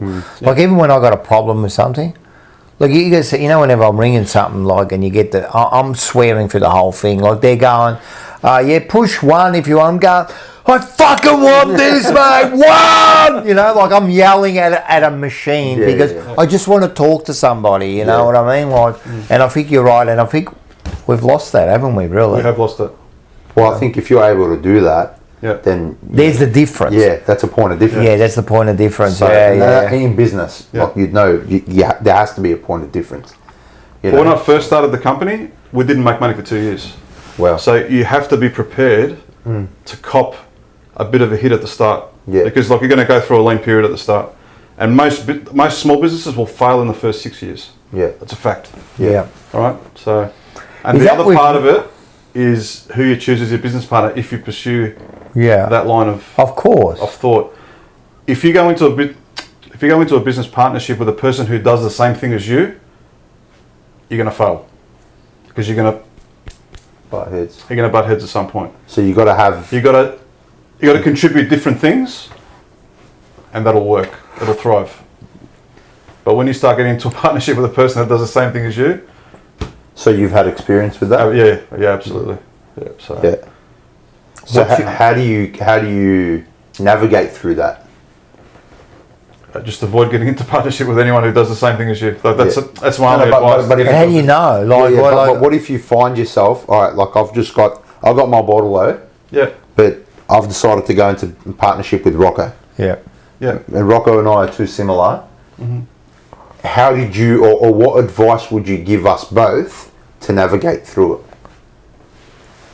Or if you could, That's a good question. If you found yourself again in that situation, Yeah. how would you navigate? Knowing what you know now, how would you navigate your way out of that situation? Or I through would it? get into a business with a person that's going to add some sort of value to the business. Okay. If they're just going to buy into it and not do anything, Yeah. then obviously that's going to So definitely cause like, problems. so what you're saying is definitely before you jump into like any sort of relationship, Yeah. I mean, you got to do Identify some, what each person's doing, right? Like do your have like a research. shareholders agreement that like it stipulates, I'm responsible for this, you're responsible for that, and have an exit strategy.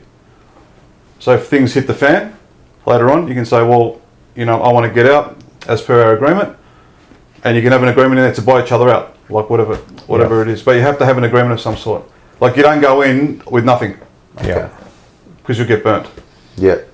So What was your other business? You said you had two. So I have a very big commercial laundry in the eastern suburbs, Okay. and we do a lot of the Quest hotels around Melbourne. Do all So the we laundry do- from. That's a good. So they good little rent business. That. they rent our linen. Yep. I don't work. And then you pick it up, wash it, and bring it back to them. Yeah. Yeah, so we deliver clean, pick up dirty. Yep. And depending on how big they are, we do like 1 delivery, 2, 3 deliveries a week, depending. That's actually a good little business. That. It is. That's got more scope of That's a good little growth. business. Yeah. And the difference is, like with the IT company, clients don't call you. You have to actually go out, meet clients, ring them, arrange meetings. The laundry, they're calling us. Yeah. I had a 260 room hotel about a month ago. They reached out to me. They said, we want to give you our business. I said, I can't take it on. We're too busy. Yeah. Well. Like that's like a 25 grand a month customer. Yep. Yeah. And, And I'm turning it down. I'm like, man, I can't. Like we're just, Interesting. Yeah. yeah. What have you found? So, having a business, multiple businesses. What are the pros? We'll get into the cons, but what are the pros? So I know what my pros are, having my little business, but from your end, what are your pros? Okay.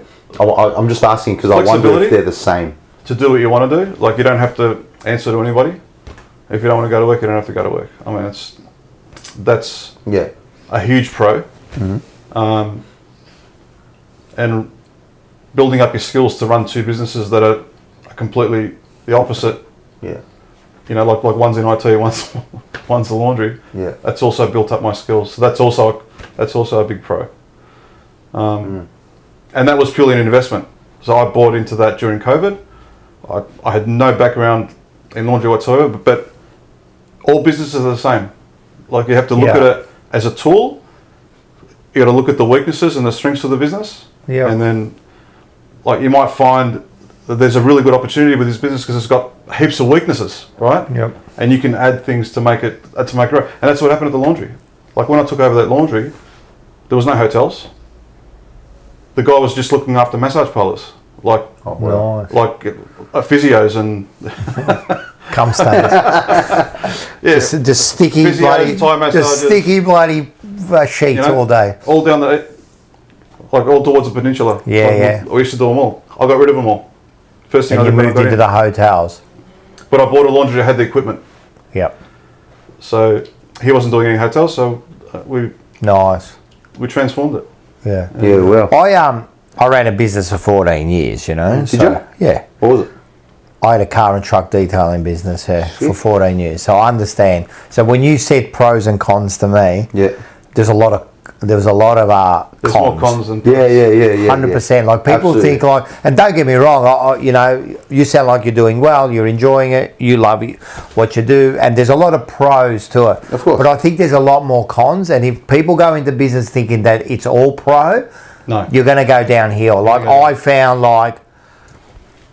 I found that you work a lot more than what people think. Like, you know, you said course. you can do whatever you want, and that's true. You could just take a day off tomorrow, Yeah. but you can't. I'm not gonna get Yeah, paid. you know what I mean? Yeah, And yeah. I used to like, for example, like I used to, when I used to take my time off at the end of the year, like I used to take 2 weeks off, always go camping, right? First week, all right. Second week, I was already thinking about work. It was killing me, you know? It's always. I started with the trains and that.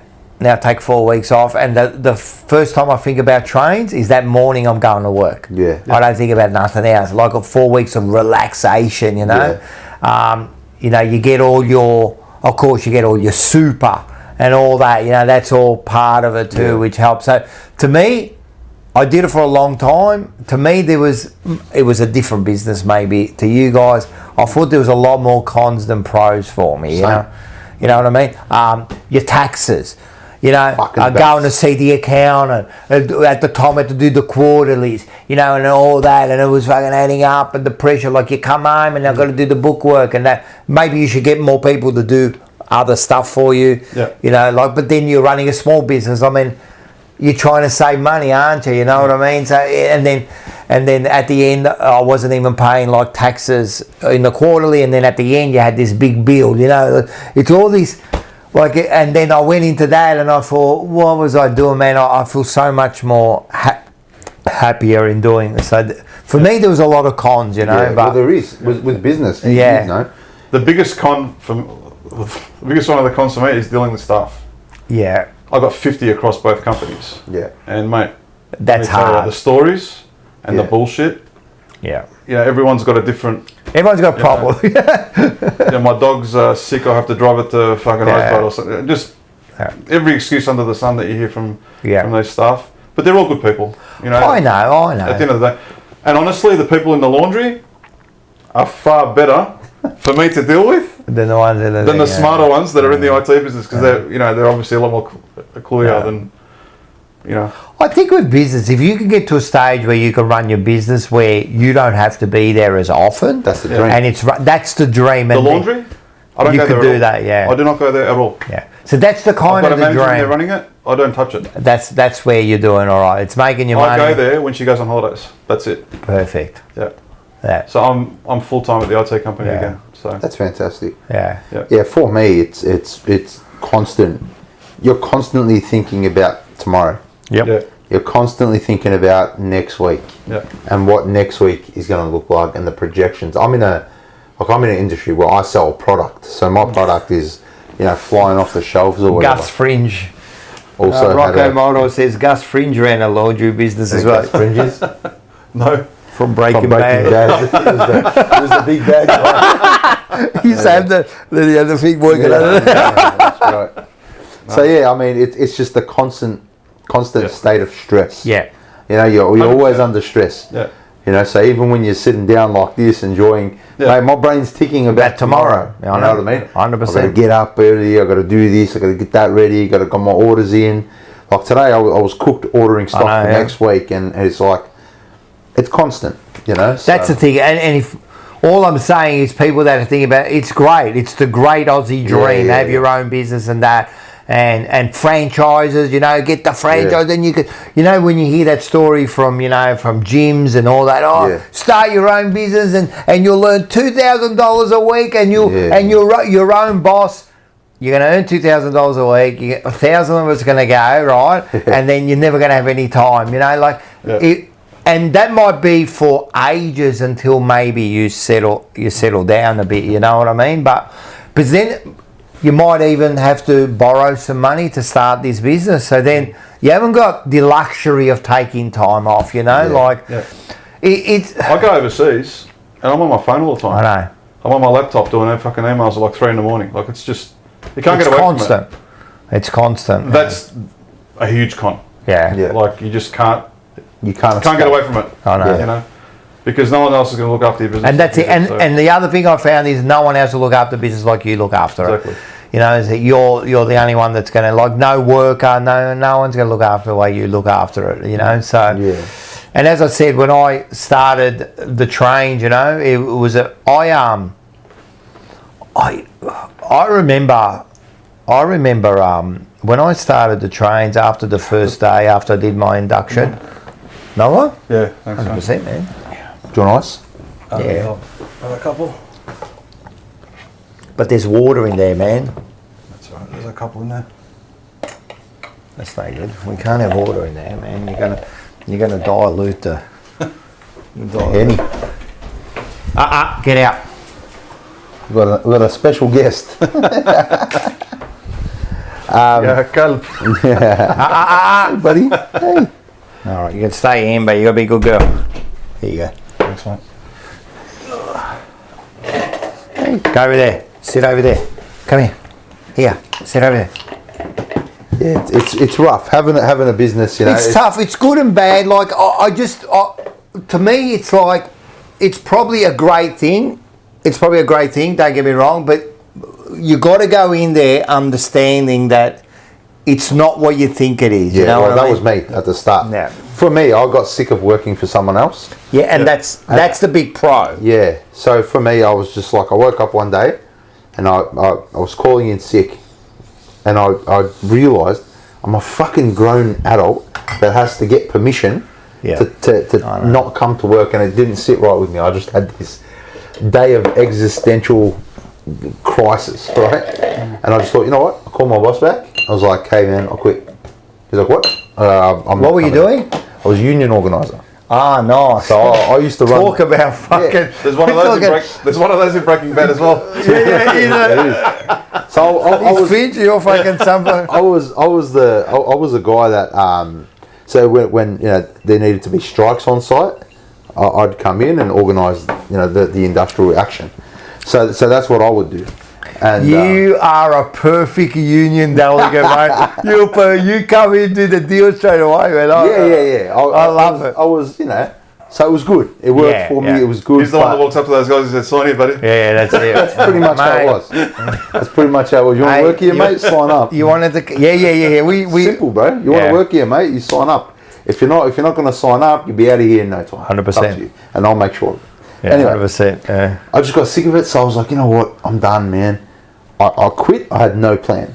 I had a little bit of money saved. I thought, I'll be all right. Yeah. And, like a week goes by and, you've had your fun. You've had your fun in a week. Then I'm like, all right, it's time to knuckle down. What am I going to do, So I started just looking at businesses. Had no idea what to do. I was getting my hair cut next door to my bottle shop now. He asked me, oh yeah, they're selling next door. I go, really? He said, oh, I'll suss it out. I just thought, you know what, fuck it. It was very spur of the moment, got into it. Had no idea about alcohol except what I drank. I didn't know anything about retail. I didn't know anything about that. So I found myself really, really drowning at the start with a lot of information. On your own too? On my own. Yeah. Done it all on my own. There was I needed to really just learn a lot, about firstly the product I was selling, and then it was tax. I had no idea about retail tax, GST, all that. I had no idea about it, like how it worked and BAS and all that. So the first probably year was a massive learning curve for me. It was massive. But yeah, it doesn't get... It gets a little bit easier to do things, but I know for me, I don't know if it's the same for you, but like, I'm very reliant on my customer. So I'm sure everyone is that's got a business. But like, for me, it's very up and down. Like, you know, the small, like right now, there are roadworks on my street. That's affecting business. Yeah. You know what I mean? You've got, you know, car park issues. That affects business. There are so many other factors that 100%. affect business that you would never think of. You know, you go into a shop, you're just parking your car, you're going in, grabbing the stock, you're walking out. You're not really thinking about the mechanics of how this works. So it's stressful. You know, it really is stressful. It is stressful. And the other thing I noticed, like with you, and I was the same, was the hours you put in. Yeah. Like you're there till, like I know your working hours are like 8 o'clock Monday, Tuesday, Wednesday maybe? Yeah, and then 10 o'clock every other day. At 10 o'clock every day? I'm there But that's till- a lot. Yeah. 10 o'clock every night. And then like you were saying, like on footy season, you take that one day off, you know? Footy season, I get that day. Whenever Carlton's playing, off. Yeah. If I can It's sneak a lot in of a cheeky hours. Sunday, then I'll do that too. Yeah. It's a lot of hours you've got to put in. Milk bar hours. Yeah, it is. And the thing is that you've got to be thinking of the long term here. So, all right, so you're putting in the things. So I'm sure you've got some sort of idea what your plans are, because this can't go forever. No. What you're doing now, that's what happened with me. Like I did it for so long. I said, I can't keep doing what I'm doing. First of all, mine was a more physical job. Yeah. Right? But second of all, I just can't keep doing what I'm doing. You know what I mean? And then I fell into the trains, which was the best career move I've ever made. How long have you been doing the trains for now? 14 years. Okay. And that was funny because I went to going to a client, and he used to do he was like a appliance, like white appliance fucking mobile. Yeah. And I used to do his van and his car and that. And I didn't see him for a while, and he come up. He goes, he rings me up, and then he goes, listen, man, I need to come selling my car. And I go, all right. So I went down there, and I said, what do you do now? Like, I haven't seen you for ages. He goes, I'm a train driver. I go, train driver? That's stupid. Like, who the fuck? I didn't know train drivers existed. Yeah. Like, who looks at the front of the train? I didn't know a train driver. He's going, yeah, you should do it. They earn this much. And then I left, you know, he goes, they're looking for drivers. And I left, I'm going, this talk of shit, man. This bloke's full of shit, man. So I went home and I looked it up and I go, fuck, he's right about what they earn, you know. Like, it was a good wicket, you know. I thought, all right, and then I applied, and 9 months later, I'm sitting in a classroom, you know. And that was hard for me to do. I did 18 months of school to become a train driver. And I came from, when I got it, I left. Like, it was very hard to get in. I had to do all these tests and everything. And eventually, when I did get in, they rang me up. It was like a Wednesday, I remember. They rang me up and they go, listen, someone's pulled out of this course because I was probably going to get into the next course, which was like 5 or 10 weeks later. And he goes, but can you make it Monday? I'm still working my business, you know. And I go, yeah, fucking oath, man. I'll be there Monday. And I remember I was working at the truck place, right? I'd finished the interior on the truck. I still had to do the exterior. I said to the yardsman, I go, mate, I said, I don't think I'll be seeing you anymore. I went upstairs to go and see the boss, and I said, listen, I'm done. He goes, what do you mean? I said, that's it, you know, I'm done, man. Like, I'm finished. I got this job. And then he goes, oh, fuck, what are we going to do? I said, I don't know, man. So I had other people, I kind of like later on sold part of my like work and all that. But the Wednesday, the next 2 days, I just went to my clients telling them I'm done. Yeah. Right? And then on the Monday, I find myself in the classroom. Fucking out with a book and pen. Yeah, I hadn't touched the fucking book and pen instead of writing an invoice for 20 years, mate. All of a sudden I'm sitting in the classroom and I'm trying to take notes. The fuck do you take notes, mate? I don't know what's going on. I actually thought when I started trains, I was going to drive trains in 2 weeks. Yeah. I didn't know it was 18 months of studying, test. And then you can get the sack. If you're not up to the level after every level, they can sack you. And then I figured to myself, wait a sec, I can actually lose my job tomorrow and I've got no way to pay my bills. Like, I just left my business, you know what I mean? So then I'm stressing out. I studied like a demon. We used to do school 8 hours, and then I used to go home and study for another 6 to make sure the next day I was ready for this test. You know, I wasn't going to there's no way I was going to fail this test. You know, and I went through at a 93% average and never got one strike through my thing.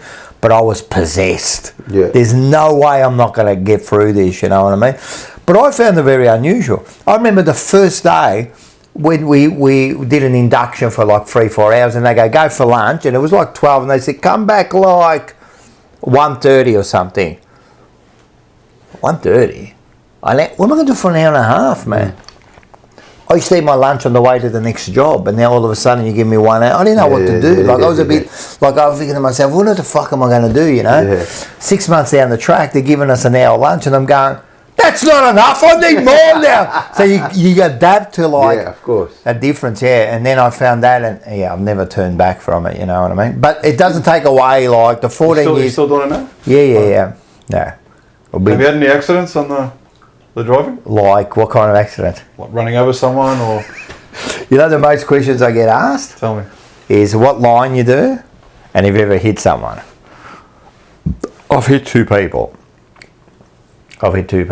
So 2 different suicides. Suicides? Well, what else are they going to be? Unless it's an Crossing accident. and... Yeah, I mean... Have you ever hit a car? Huh? Have you ever hit a car? I've never hit a car, no.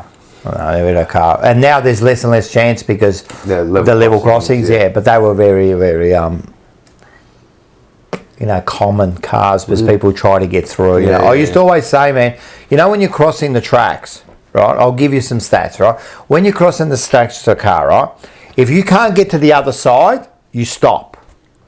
Do not follow the cars. I always wait for the car to get through, and then when my car can fit, then I go across. I wait on this side. Yeah. Because I'll tell you something about a train, right? Especially around here, trains do 80 k's an hour. Right around here, and when you go packing them and that, they're at 115. But at 80 k's an hour, it takes you 400 meters to stop a train. You can't see. Fucking hell. 400 meters, yeah. 400 meters. So a lot of these boom gates coming around the corner, man, I'm telling you, they're only a couple of hundred meters in front of us as they're going down, right? So if I'm doing 80 k's, mate, you believe in Jesus Christ, you can do that as many times as you want. I'm telling you, he's not saving you here, man. You got no chance of getting through. Yeah. So I'm telling you, that's the first advice I give to people, right? Do not cross the tracks until you can get to the other side. Because if I'm telling you, I'm putting on my brakes, I'm fucking blowing the horn, I'm putting the blinds down. I don't, well, what else? I can't do anything more. Yep. You know what I mean? Yeah. The other thing is, do not ever cross the tracks because you've got to catch a train. All right? Because the mistakes they do are a couple of mistakes, right? The earphones, be careful. Especially the new trains, they're silent killers. You can't hear them coming. That's the first thing, right? Second thing is, right, with the trains, right, every day, you go 8 o'clock, I'm going to catch this train. It comes here, stops here at 8 o'clock. I jump on and I catch it every day. 8 o'clock, I get up, have my breakfast, walk over, catch the train. Every day, have my breakfast, cross the tracks, got the train. This time, every day, walk up, but this time, the trains are stopping because it's a special train that's got maintenance. It's going straight to the fucking maintenance facility. This time, it's express. Don't ever assume that train's going to stop. Yeah. Every day that train stops. Every day. But not this day. Yeah. So don't ever assume. When those bells go off, think about it. Think about fucking jumping in front of that train, man. Yeah. Do you know in Sydney, cars and pedestrians never interact with trains? No, because they've got all the overpasses. They designed it smart, like years ago. We just had all these level crossings. And now That's why they've removed most of them. Yeah. And there's still a few, but Yeah, there's one in my street. Yeah. That's right. That one there, Yeah. Pascal. The Pascal Vale, yeah. Park, sorry. Yeah, just don't assume, man.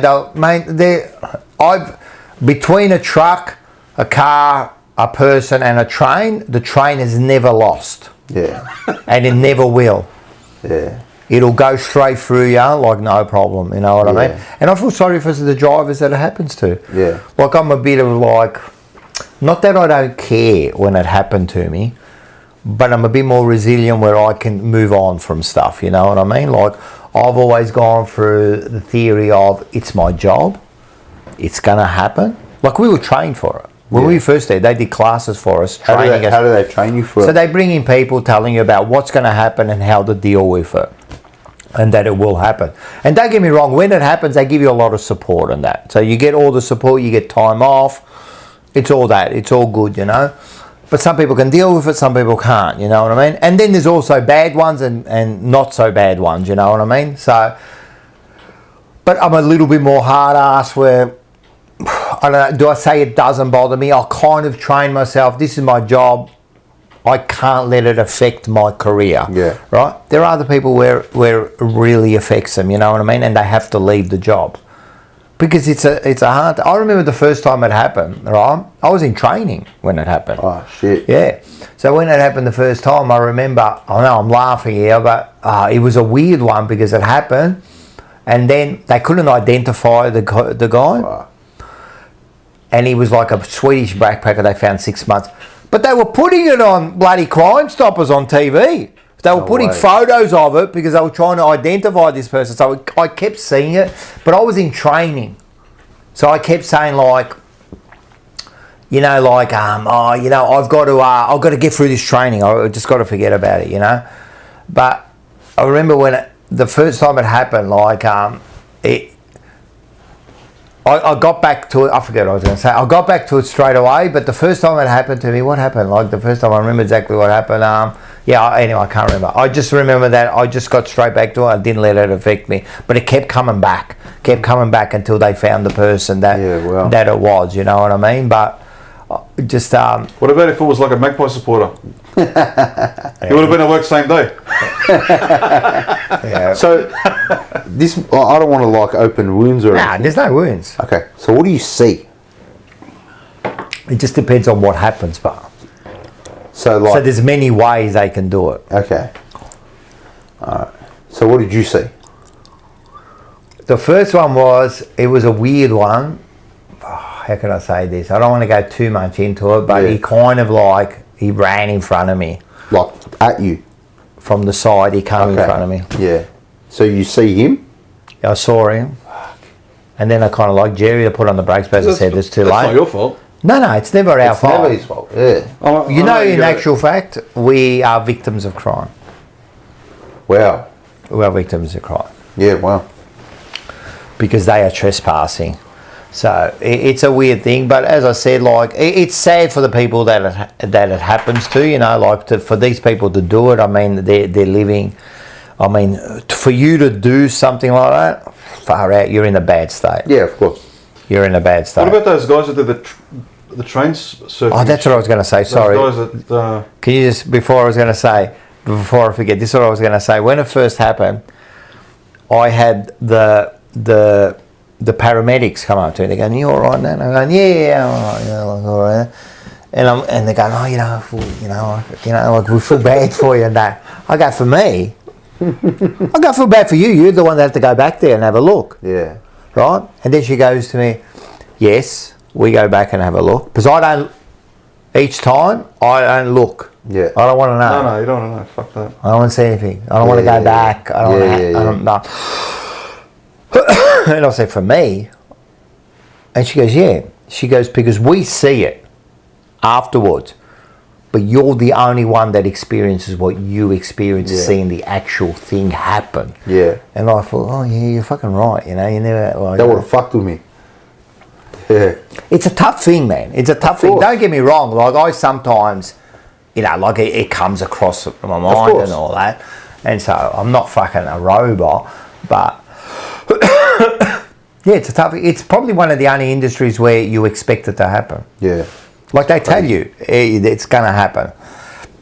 If you're in it long enough, it'll happen. You're in training, so it happened very quick. It happened within the first year of training. Is there anybody long term that hasn't happened to? Yeah. I know one bloke who's been there 40 years, never had one. 40 years. Yeah. And then I know someone who's been there 20 years, 30 years, and had like 12. So it's unlucky or lucky, whichever one. Yeah, wow. You know what I mean? So yeah. So it's a weird industry because as good as the job is, As good as the job, I love the job because it gives you so many opportunities. It gives me my time because I work early. I got the afternoons to do my stuff, and the vice versa. I love it. I think it's well rewarded.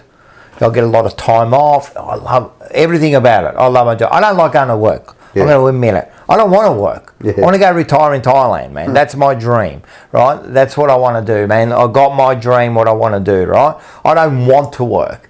But since I've got to work, it's as good as it gets. Pound for pound, it's the best job. But I pay a price. Like anything you do, you pay. People don't realise you pay a price for what you do. I pay my price. My price is, first of all, that.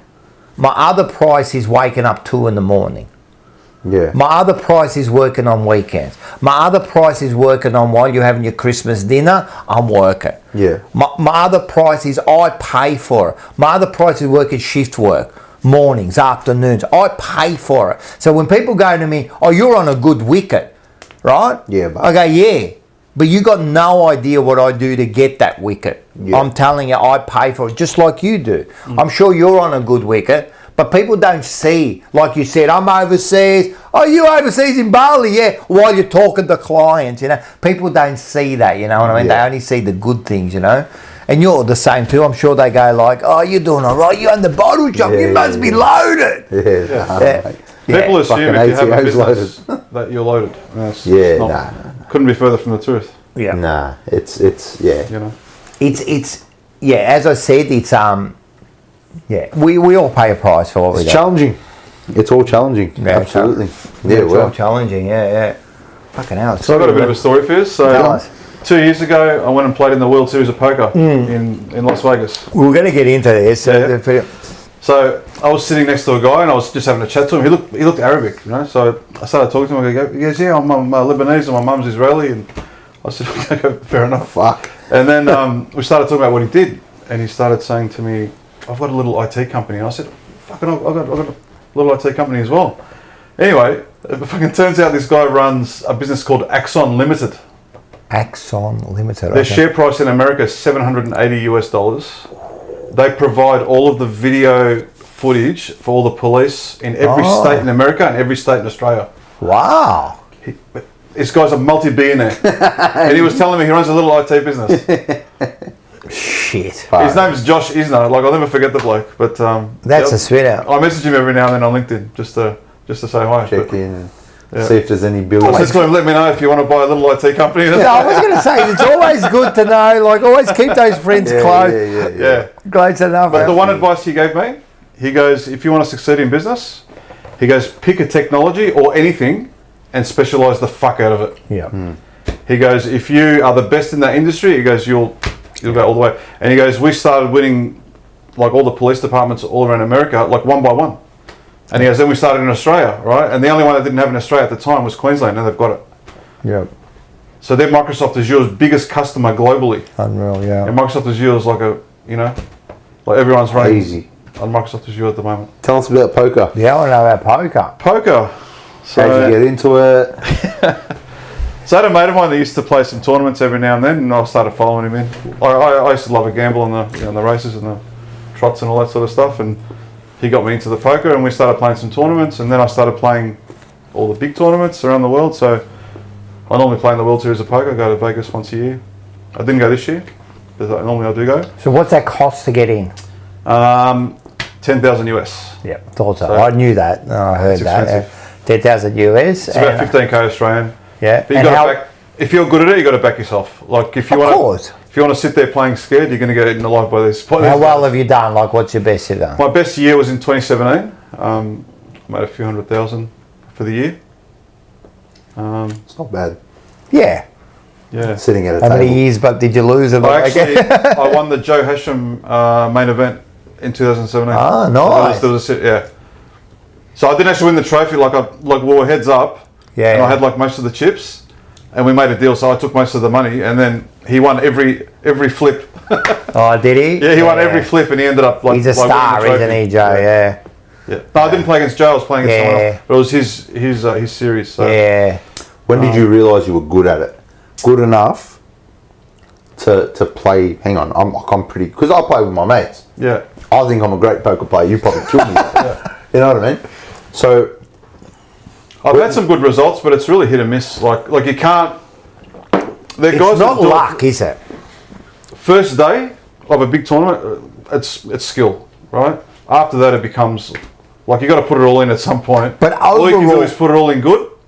If you get beaten by the cards at the end, there's nothing. Yeah, you can if do. you get beaten. But what I've heard is like, and I've heard even Joe Hasham say once this after he won it, he was talking to someone on an interview, and he said, "Yeah, if we play cards," he goes, "You know, we play a hand, you'll probably beat me. We play two hands, you'll probably beat me." He goes, "But by the end of the day, I'll own your car, your house, and your wife too." You know, and I know what he means. Like, yeah, there is a little bit of luck, but if you play long enough, it's a skill. Yeah. If you're playing a tournament, it's all about like managing your bankroll. That's in front of you, because once you lose your chips, you're out. Yeah. Right. Whereas if you play cash, which I don't play, like you put your own money on the table, those sort of guys will eat you up. Like the real gamblers, like Joe and other guys that are really really good players, they'll eat you up for breakfast. Yeah. So like if you haven't got that bankroll to put in Back you up, yeah. on the table, don't even fucking bother playing cash. But because they got their bankroll, I mean, they got the advantage straight away, haven't 100%. they? Because they can put it in, and then you're All they scared have to win is one hand. You have to win. Yeah. Yeah. So, like there's all different stakes. So Of course. obviously, you can play like $100. You can play 500. Yeah. Like whatever you sort of want. what's the best hand you've won with? I'm not talking about like, oh, you can tell me I got a royal flush, whatever. But even a good bluff. Yeah. What's the best hand you've won with? You can, like I said, you can tell me a really good hand or a really bad hand that you bluffed. So in with. 2013, I came 14th in the Aussie Millions, like the main event, and That's a good result. yeah, I was ridiculous. And like I ran into I'll tell you in a second, but I hit a set. So I slow played this set against this guy, and he just put it all in. They don't and I like caught when you him. slow roll, do you? Do they? No, not slow roll. I slow played it. Slow play, yeah. Yeah. So like I had jacks in the big blind. Well, normally I'd re-raise in that spot, but I just called sneaky. Flop came a jack and two clubs. This guy had an up and down straight, like a club draw, like straight draw and a club draw. So I had to dodge a few hands, but I went. After that hand, I was 13 chips in the Aussie Millions, Wow. and I thought I was going to make the final table. You didn't. Until I ran into a guy called Antonius, Patrick Antonius, who hit a straight against me, like a miracle card on the turn. I already had the straight. He made a bigger straight on the turn, Oh, fuck. That's so bad, man. and I couldn't fold it. Like, I couldn't put him on. I couldn't put him on the hand. No, well, once you get that straight, like, I mean... And he doesn't give a fuck. This guy's worth millions. Like, for him. and that's nothing. the...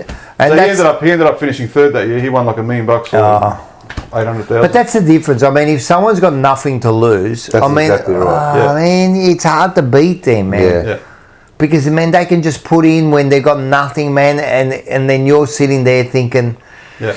what's he got? And how good can you read? I mean, you've really got to understand cards. Yes. You got to That's one thing, understand but you can also play the what player. gets... So I'm a pretty good sales guy. So when I'm in front of you and I'm pitching a solution to you, I know if you're going to buy or not just by looking at you, right? And that's why I like having meetings in person. And that's exactly the same on a poker table. Yeah. You know what they've got just by looking at their fucking face. That's a skill in itself. they'll look at the cards. They'll like grimace. What about the ones who got no expression? Like they're just fucking... I mean, there's some... I watch a bit of poker. I love it. And there's some blokes who They're just nothing. Yeah. Mate, These they lift blokes it, are- put it down, and it just... The ones that even wear the sunglasses, man, they're just nothing. And you get the other bloke trying to talk to him, and they're just not giving you nothing, man. Yeah. You know what I watched the other day? I saw a video on Instagram. It was in China. They were playing cards. I don't know what game they were playing, but they worked out that the cards were marked, and you needed a UV light to see them. But the guy had UV contacts in, so they surrounded this bloke and just caved him, and they forced him to take his contacts out, and they were UV contacts. Wow. Yeah. It's That's crazy. a bit like casino. Yeah, it's crazy, crazy. Well, that's crazy. the whole thing, man. I played against one. So I went to Macau once. And I played in this big series, and there was a guy called Nanoko. He's a very famous Japanese. He's won millions of dollars online. This bloke, right? Anyway, like I was playing on his table, he was just bullying everybody. Everyone was scared to play against him, right? And I thought, when it gets to my big blind, I'm going to try something, right? So when I was playing against him, I noticed every now and then his left eye would squint a little bit, right? And then he'd bet. So I thought, fuck it, I'm going to try something when he's in the big blind. So he raised on my big blind, I called, and the flop, I had nothing, like I had like 2-7 in my hand or something, and the flop came like whatever it came, and he squinted, and then he bet. I waited for a bit, and then I fucking raised him. So the squint was he had nothing? Swim was he had nothing, right? So he fucking folded, and I said, I fucking gotcha. Nice. The whole fucking day he didn't beat me in a hand because I fucking knew when he hit something, he didn't squint. Well, that's what good player. You can see those little. You just look for these sort of little tells. Crazy. You know? That's what I'm saying. It's more than luck. There's a whole fucking strategy to the whole thing, and then it's also and there's a lot of bad luck. Of course. A lot of bad luck that happens on the table, and it's happened to me a lot like the last course. couple of years. Yeah. Of course. Like last year in the World Series main event, I flopped a straight. Flopped it, right? And I got run down by a runner flush. And the way the betting went, I couldn't put him on a flush. And he took fucking 75% of my stack off me. And that's it. But he hit top pair, so he had ace-9, right, of spades. And the flop came 9, like 3 small cards, but like I flopped a straight with the 9 small high. cards, yeah. And he got spade. Like there's one spade on the flop, spade, turn river. It's a fucking, like, I love it. Like, I It's love a killer. poker, Like, I watch it. I love watching poker. Yeah. I watch it all It's the a time. spin out. Yeah, no, it's a really good. It's a good sport. As I said, I believe, and you know, like when we had Tony Hashim on, when he told the story about his brother winning it, and if you can watch that online, you know, and it is a great win. But when he was speaking about it, I mean, mate, I was enthralled by the whole thing. You know what I mean, and how he won the Aussie. Or was it the? No, it was the World Series. Yeah. So Crazy. it is crazy. At the time. At the time, yeah, 100%. I remember he was on the footy show. Yeah. He came back from Vegas and he was on the footy show like a week later. And But like he created poker in this country. 100%. Mate, And Tony Hashim had been riding the fucking coattails for the whole time, man. 100%, man. 100%, man. It was his brother who won it, yeah. But it's a Are spinner. you into any other card games? No. So you don't play anything else? No, I don't play. Well, At the casino? I go to the casino. I might fucking like stuff around with blackjack or something, but I don't. Yeah, blackjack's mine. Like you go to prepare to lose. You know. I like to consider myself a professional blackjack player. Mark Smithy's only real poker players play cash. There you go. And Enzo Valentino, he goes, I can't even beat my kids in Snap. It's a good bit game. like that. Uno's a good game, just go on. Yeah. You either play cash or you play tournament poker. Yeah, Like of course. They're two very different games. Yeah, of course. Of course. If you're into your strategy and your bankroll management, you play tournaments. If you just want to gamble, play cash. Yeah, 100%. We've got to have a sesh. Let's I'll have a teach you how to sesh. play poker. I spoke to Tony and I said we've got to have a chat, and he's going, nah, man. He goes, trust me, you don't want to do it. And I go, yeah, I want to fucking do it with you and all the guys, you know. So that'll be an interesting. He ran a tournament. Like he bought the I think he ran the last one in Sydney. Australian Poker Tour or something like that. Like he bought the rights to it. Well, when And we they've been running did it our on the- show, he had the Sydney Poker Tour going on there. Yeah, so he does that. So it's good. You know, it's good though. We love poker. Do you play it, Rocco? Yeah, I play like with Andy, just play with mates and that, you know what I Yeah. mean? I've always thought about like just go to one of these fucking small poker tournaments and what is it, like $500, $1,000, whatever you do, put in and Well, I have actually won a little pub one. Oh, did you? I won a little pub tournament. It went over 2 weekends. It was nothing. I won like $500. It doesn't matter. But it's it was the winning. I fucking won it. You know what I mean? Like I won it. Yeah.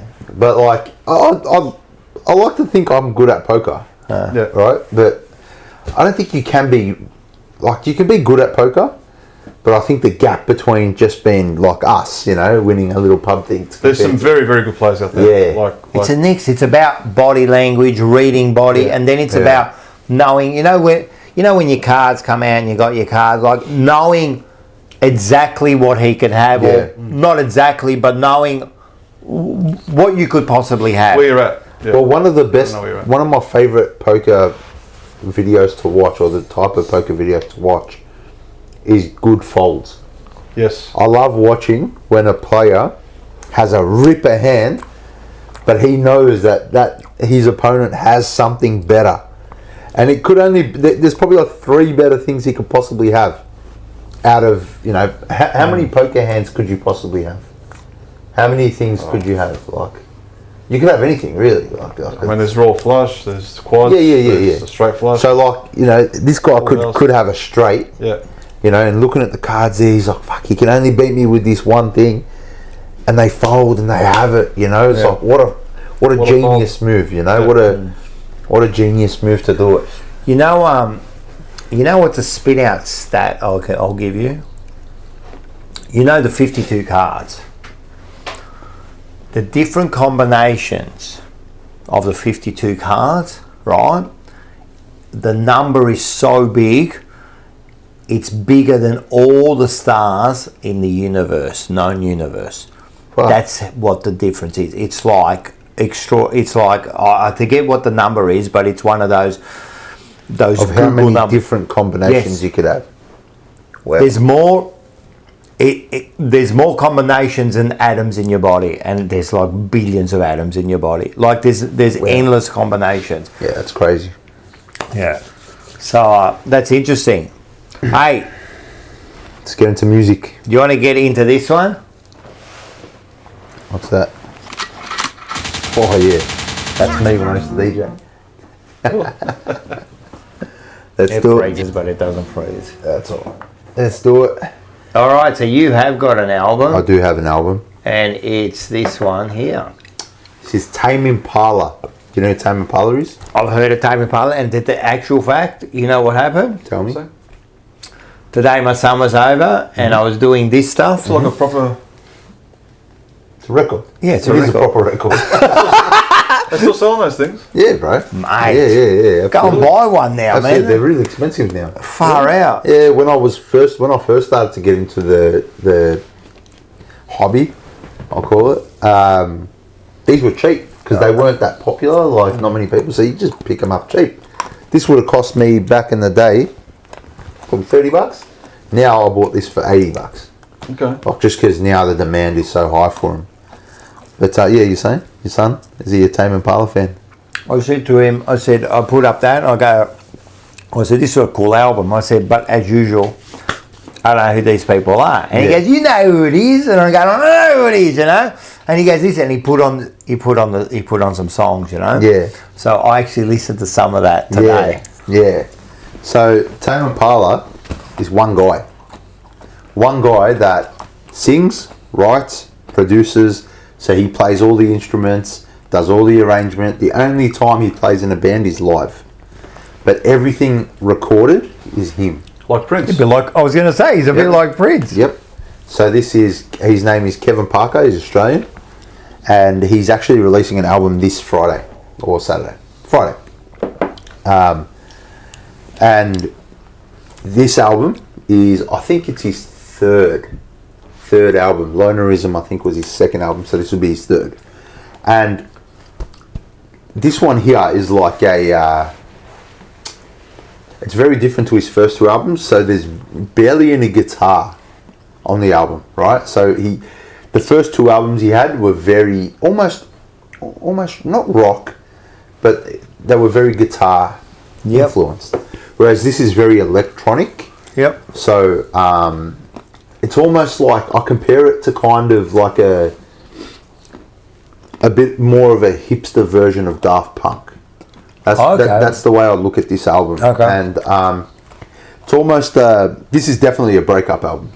So this he's already a very melancholy artist, in tune with his feelings. You know, really talks about, you know, past relationships and that. But this is like a masterpiece of that. Right, so there are songs like, there's Let It Happen. I'll read the thing. Let It Happen. Yes, I'm Changing. Eventually, which is great. I think the biggest track on the album was The Less I Know, The Better. I think that was I think he's more. So if you're popular. breaking up, is it an album to listen to? Yes, he doesn't- yes, no, yes. Or is it going to make you like one of It's not a. It's not a. It's weird. Back. It's not back, like one Shelby, of those. Back, Shelby. Back, Shelby. It doesn't back, Shelby. sound sad.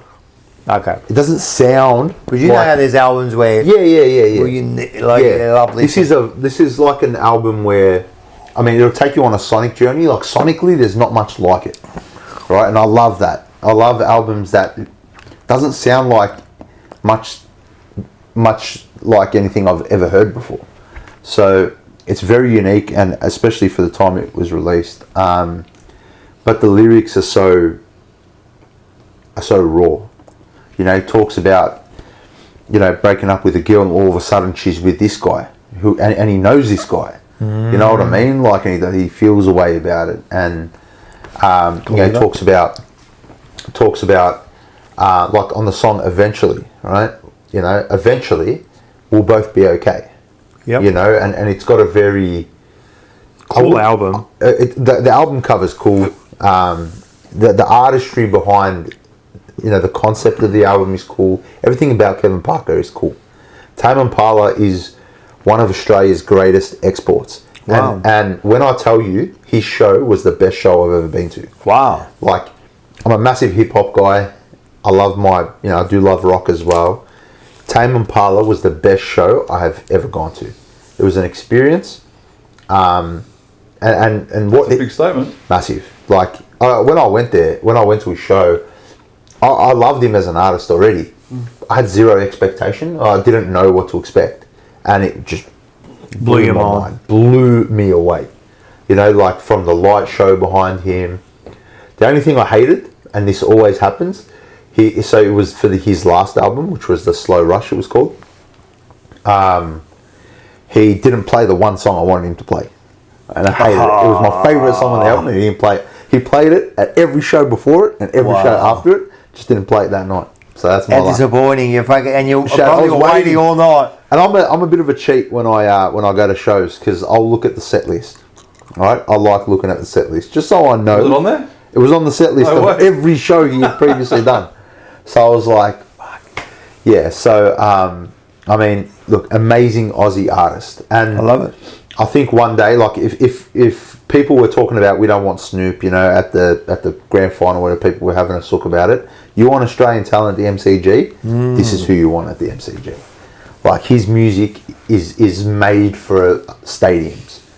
You know, it's such an I've never heard of him. yeah. Like, I honestly, listened to a bit of his stuff today, so I'm definitely going to like put this on and Yeah. Is it this? I want to ask you something. Talk to This me. is completely sealed, yeah. so you got another album. I've got another copy of it. Oh, yeah. And this Yeah. one you just keep for Yeah. So usually when I really He's like got an the album, Lebanese sealing machine. so when I have when there's an album I really like, yeah. I'll buy it on vinyl to listen to it, and I'll buy vinyl just to keep just for Okay. show. So yeah. Because I've noticed nearly everyone you bought is completely Yeah, sealed. yeah. So Yeah. I'll buy 2 copies. Yeah, all right, fair enough. Yeah. I'll bring an open one for you next week. Let me Yeah, ask you guys a question. no. Yeah. Just listen Is to anyone it. going to Metallica next month? Morris is Yeah, I think there are a Front- few in front the row. chat that are Oh, going to go. front My row. favourite band ever. You're Is a it? Metallica Oh my fan. God, there you mate. go.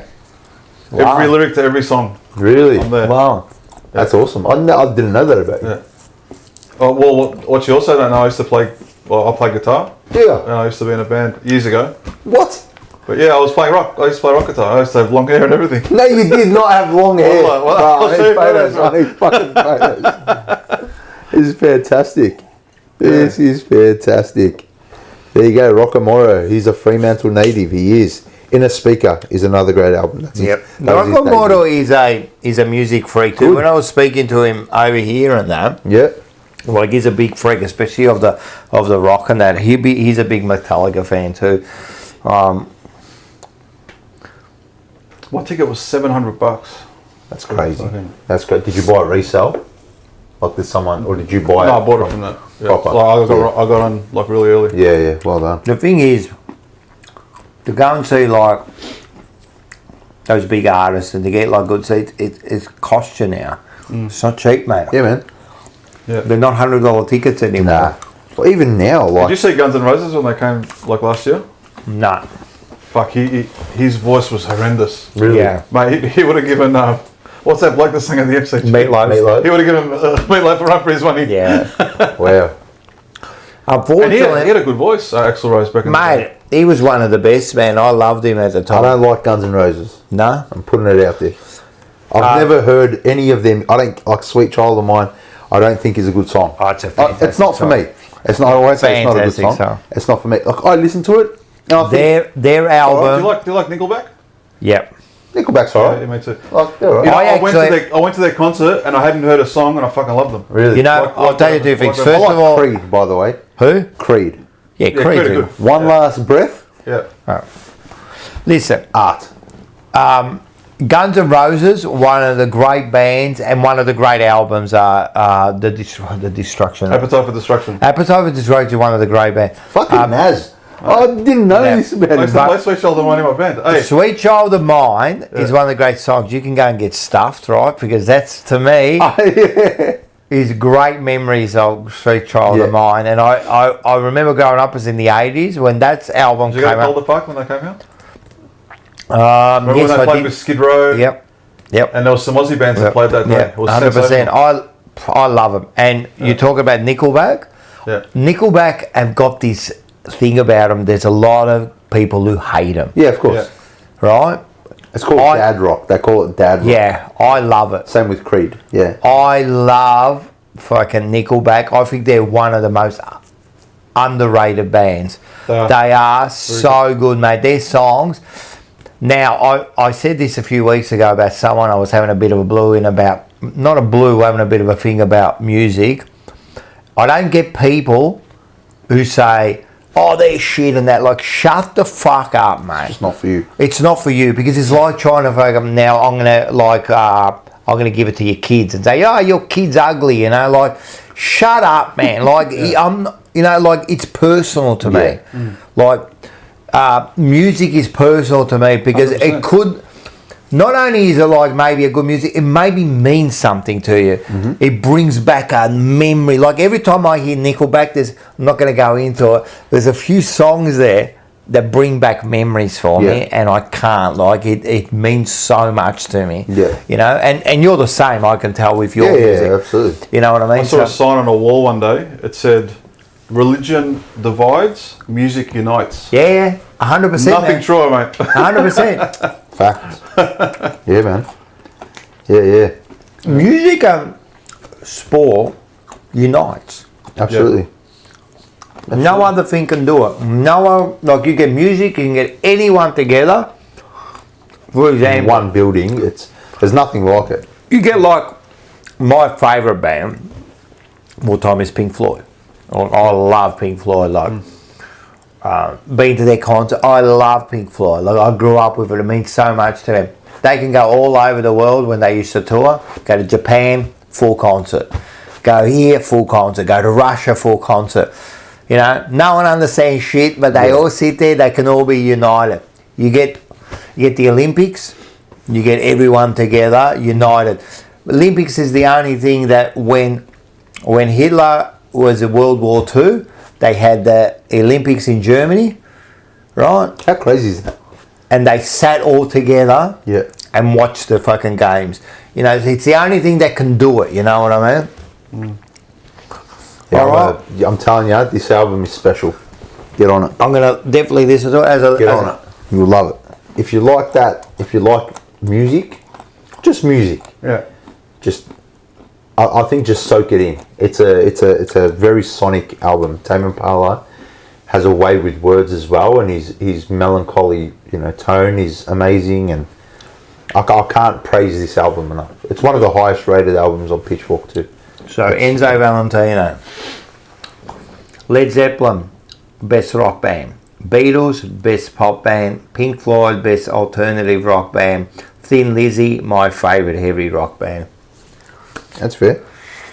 Fair enough. I'm a Pink Floyd fan. I love Pink Floyd. Peter Kahn, not a Nickelback fan. I reckon I knew that about you straight away. For some He reason. said Creed has some good songs. He said Creed has some good songs.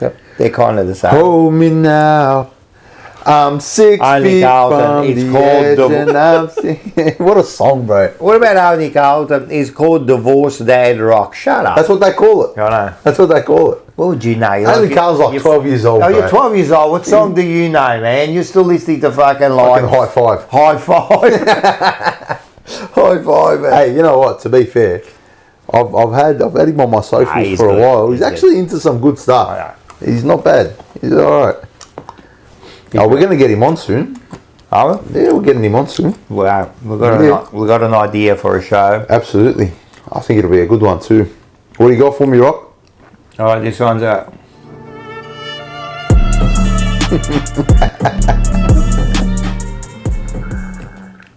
Wow, for me, this week, it's not about...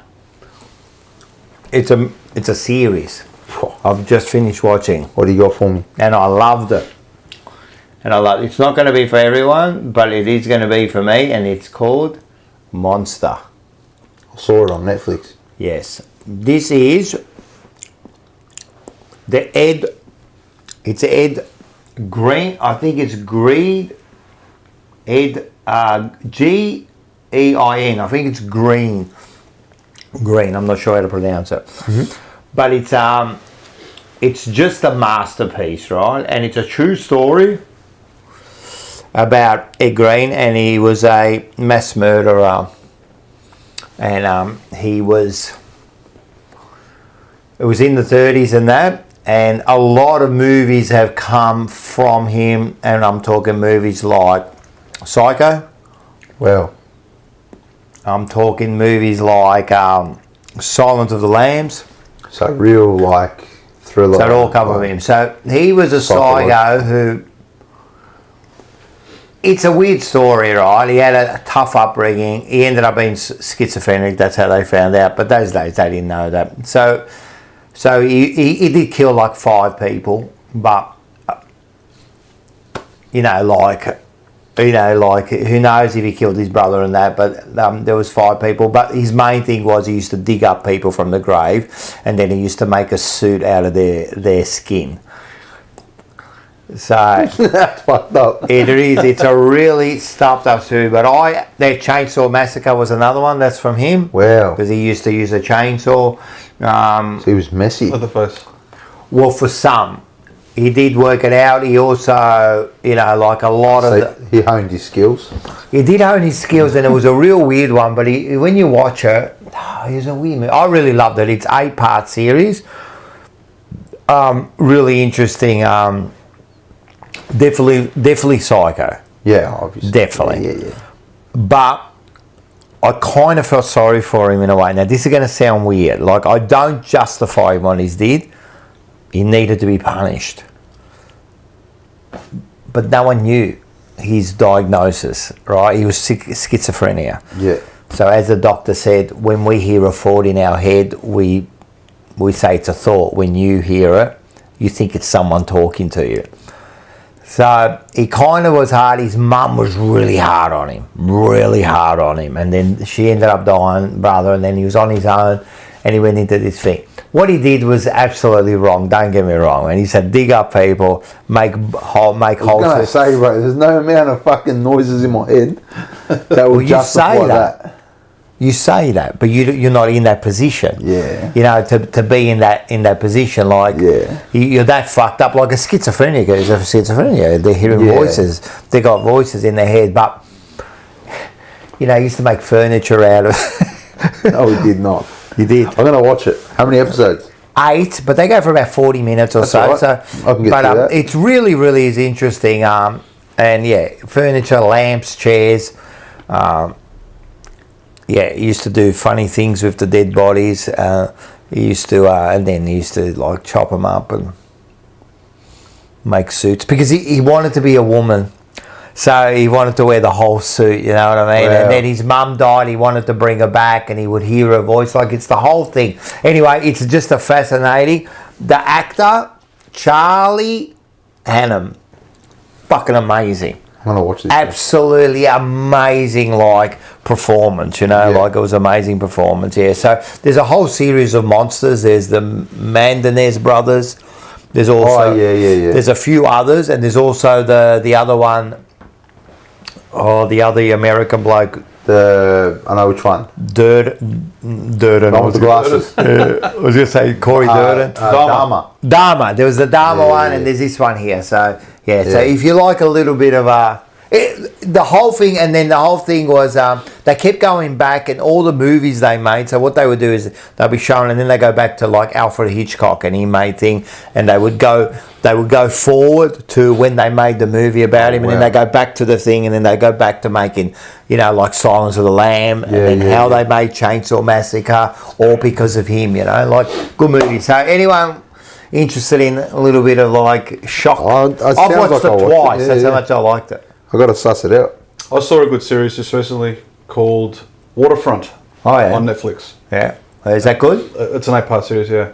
Is that good? Yeah, it's all about drug running, like fishing boats. Like they got like a fish restaurant. It's all about like a front. Yeah, like a front for all that sort of stuff. Interesting. I love this stuff. It's grouse, man. It was really good. It's really sick, but it was good to watch, man. And as I said, within the first 10 minutes, you just get like enthralled by it, and it was so well made. And I thought the acting was. I'm really into the acting and that. Like a lot of time, like I've done a bit of acting, just on small parts, and I've done a lot of extra work and that. So when I watch something, you know what I mean, I kind of see it a little bit different because I've been there. I've watched like productions being made. I've been part of it. So when you're watching it, like I look at a lot sometimes the extras. They say a good extra you don't notice, and that's how it should be. If you notice an extra, it's not working. An extra should be you don't notice an extra. You know what I mean? So sometimes I'm looking at the extras and going, I know exactly what they're doing. So I've been on Neighbours 2 or 3 times, right, as an extra. And I remember once we did a scene, and it was funny enough that I actually did the scene where we did it Paul was doing a party at Lavender, Lassend, I forget the name of the pub, but because Lassiter's, that's right, because his son was gay and was in the Mardi Gras. You told me about that one. So funny enough, one of the biggest ones I did was I was part of this party for the Mardi Gras, it was real weird. I'm wearing this yellow shirt and that, it was real weird. But anyway, so what happens is, what I learnt on that one there was, so when they're doing their scene, there's all the fucking, it was a party. But when you're doing the scene, it's silent.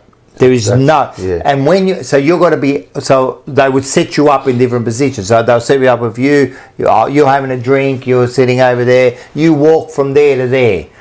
You walk, turn around, they go and talk to that person. That's how it is. But no noise. So when we're talking, we've got to mime. Okay. So it was real weird. And then when you're watching it, it's full on, you know what I mean? There's all this noise. But really, everyone's miming. So when you're doing it, it's very silent. It's very silent. And it's just the actors talking. Just the actors talking, because they can't have any other noise. And a good one someone told me was, when you're miming, just keep repeating watermelon. Just go watermelon, watermelon, watermelon. Just because it looks like you're talking. So that was a little trick. So we did. So I'm always watching extras, and now even because my missus has been a lot of shoots with me, she'll go, oh, those extras got paid. I go, yeah, they're just sitting there, they're getting paid to do nothing, So I look at all the way it was produced, I'm going, man, that's like fucking amazing the way it's done, So yeah. So Rocco, why do you want to go live in Thailand? What's the attraction there? Well, my girlfriend's Thai. Okay.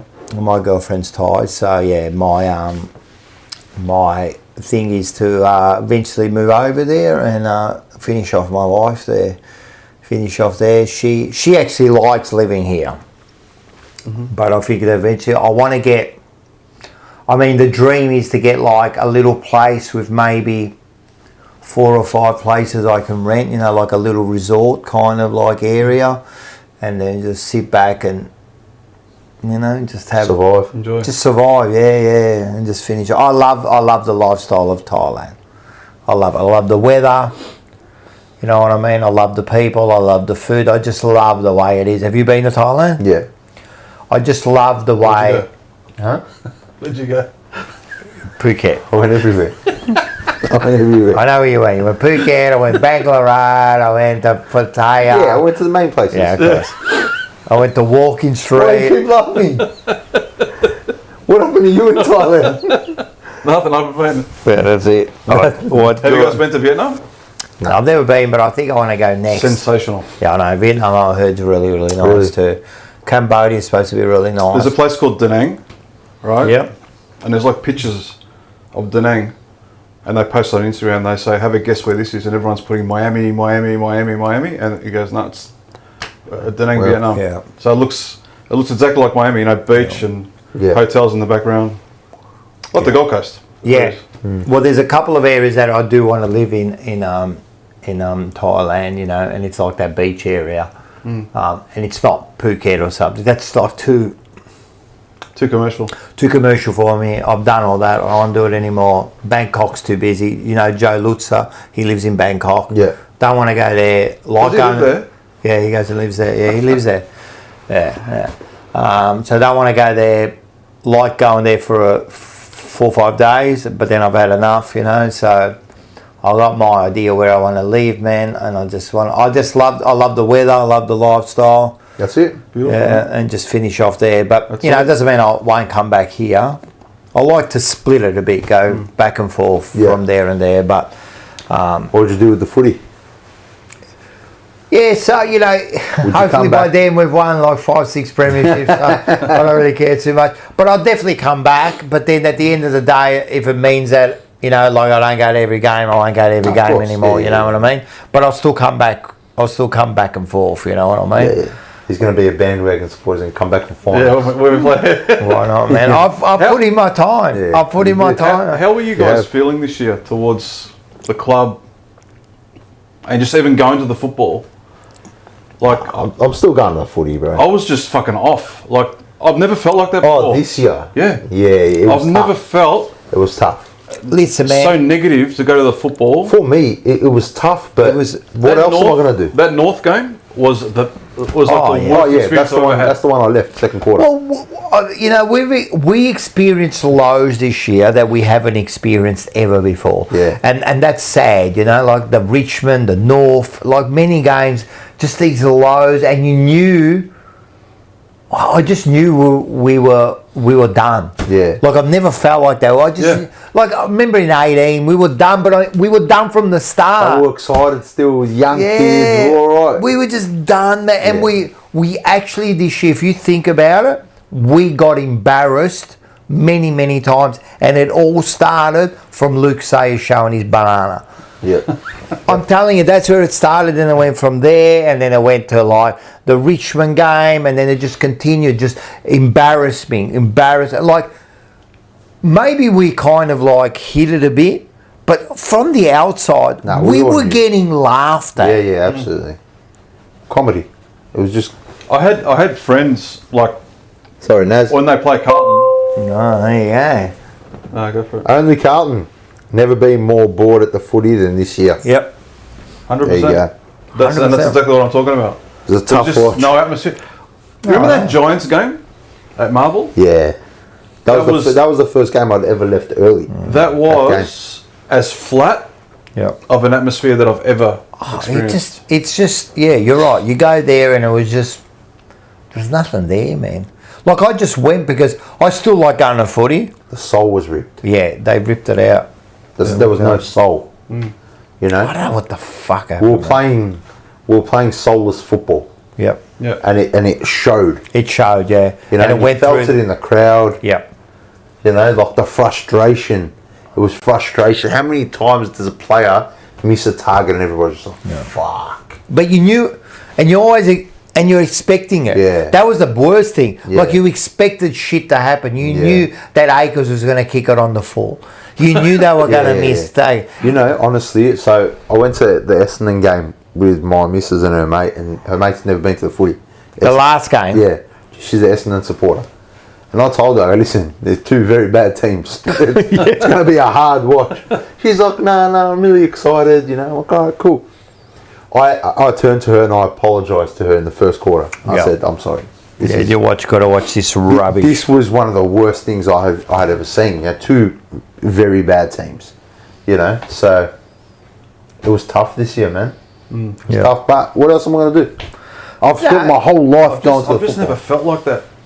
You know, like in all my history. Then what makes you think things are going to change next year? Why are you As so I said, confident? there was a lot of little things that went wrong this year. Why we were so bad, and it all started with those knee injuries. Yeah, that but started you the know, year. you said like those knee injuries, but now you're saying that like the soul was they never played so bad, and that wasn't because of injuries. But if That you was go back- something else. Yeah. If you go the first half of the year, right, we were in front every game. At some stage of the game, we were in front, and we lost most of them, right? If we had all those players, or we didn't have those fucking injuries, Bro, we're up by it would have been a 42 different points result. against Richmond. That one there, 100%. You can. But this is the thing, that sets the tone for the rest of the year for me. Yeah. In hindsight, You know, looking back, like that we were in was- front against the Bulldogs until the last minute. We were in front against Hawthorn the whole frigging game, and they took it off us in the last quarter. Just every week was just the same pattern, you know. Yeah, And that's why I blame the coach. That's why his game plan. He doesn't know when to go from plan A to plan B. look, and I agree. I don't think the coach is the right person. I never have. You know what I mean? But yeah, his game plan definitely didn't help us. Players' weak mentality didn't help us. No leadership on the ground didn't help us. All that. it's like an onion. Yep. It's like an onion. One layer after One another. layer, all right, the president. All right, the injuries. All right, the leadership. All right, the mental health. All right, this. Or else the coaching. Coaching. It's just one thing after another, you know. Yeah.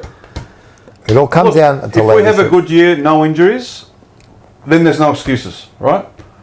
Then we'll see where we finish. I think you're being a bit too lenient. Yeah.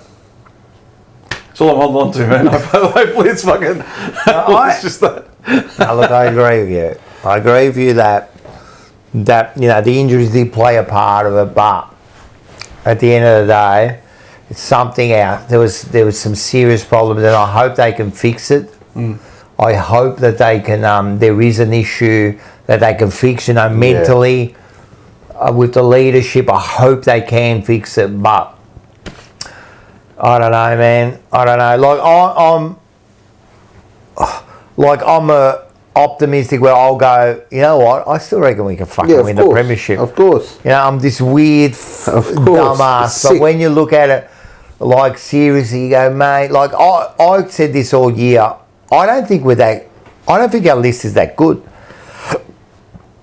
Like, everyone talks about our midfield. I think our midfield's pathetic. I'm telling you, I was laughed at. Remember? We've just got no speed. Do you remember at the I think start we've got of the year, right players. We just lack that bit of speed. Do you remember at the start of the year when I told you, I don't think our midfield's good enough? And you're like, what do you mean? And I was like, well, Cripps, Walsh, Then what? you know what I mean? George Hewitt had a great year. Yeah. Fantastic. If George Hewitt is winning your best and fairest, when you got players like, Walsh, Cripps, Chera, when you got those types in your team, it hasn't been a great year, unfortunately.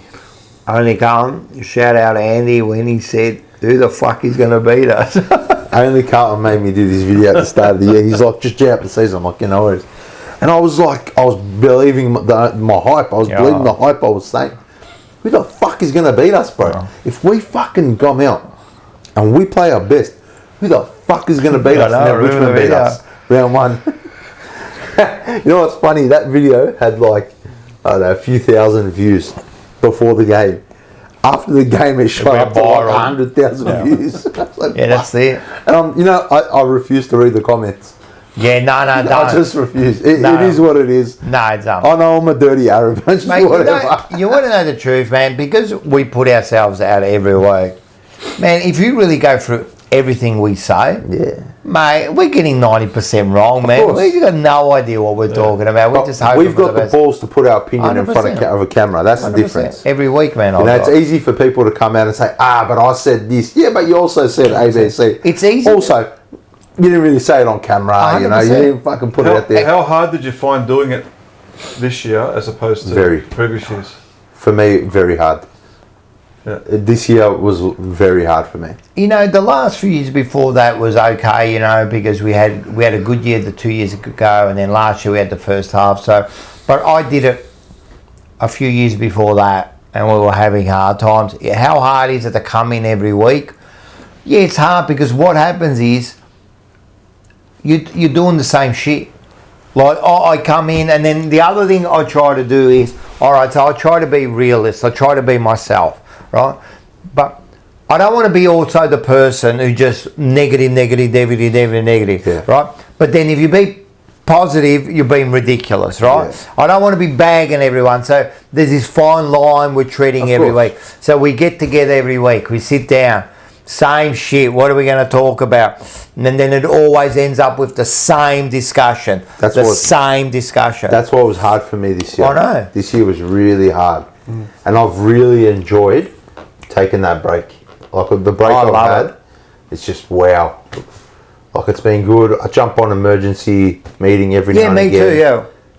And that's it. Like, I know, and I love it, and that's why I say when Jumper Punch finishes, I want a break, Yeah. and we'll do like emergency. I jump in, and Mars likes doing the trade and all that, so that's good. But I need a break because we are 24 hours doing this shit. yeah, during the season it's tough. Like you get Monday, and then you get the Thursday with these guys.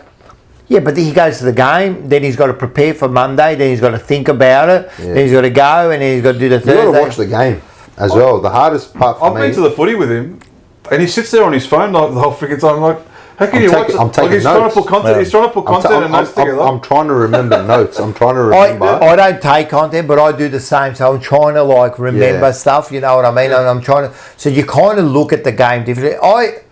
In a way, it's a fucking pain in the ass. Yeah. Like I love doing this. Yeah. But it's also a pain. It's I a want to good- be that nuffy Yeah.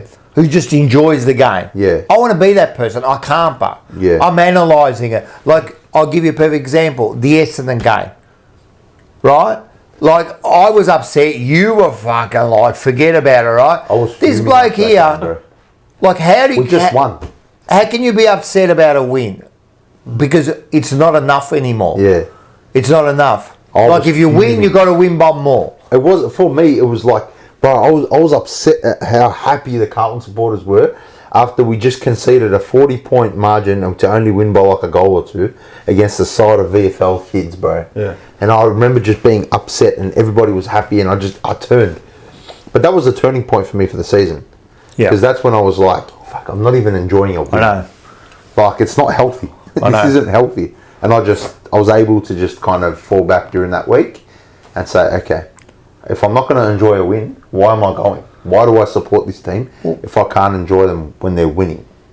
You know what I mean? And Because it's always about the end result for you. yeah.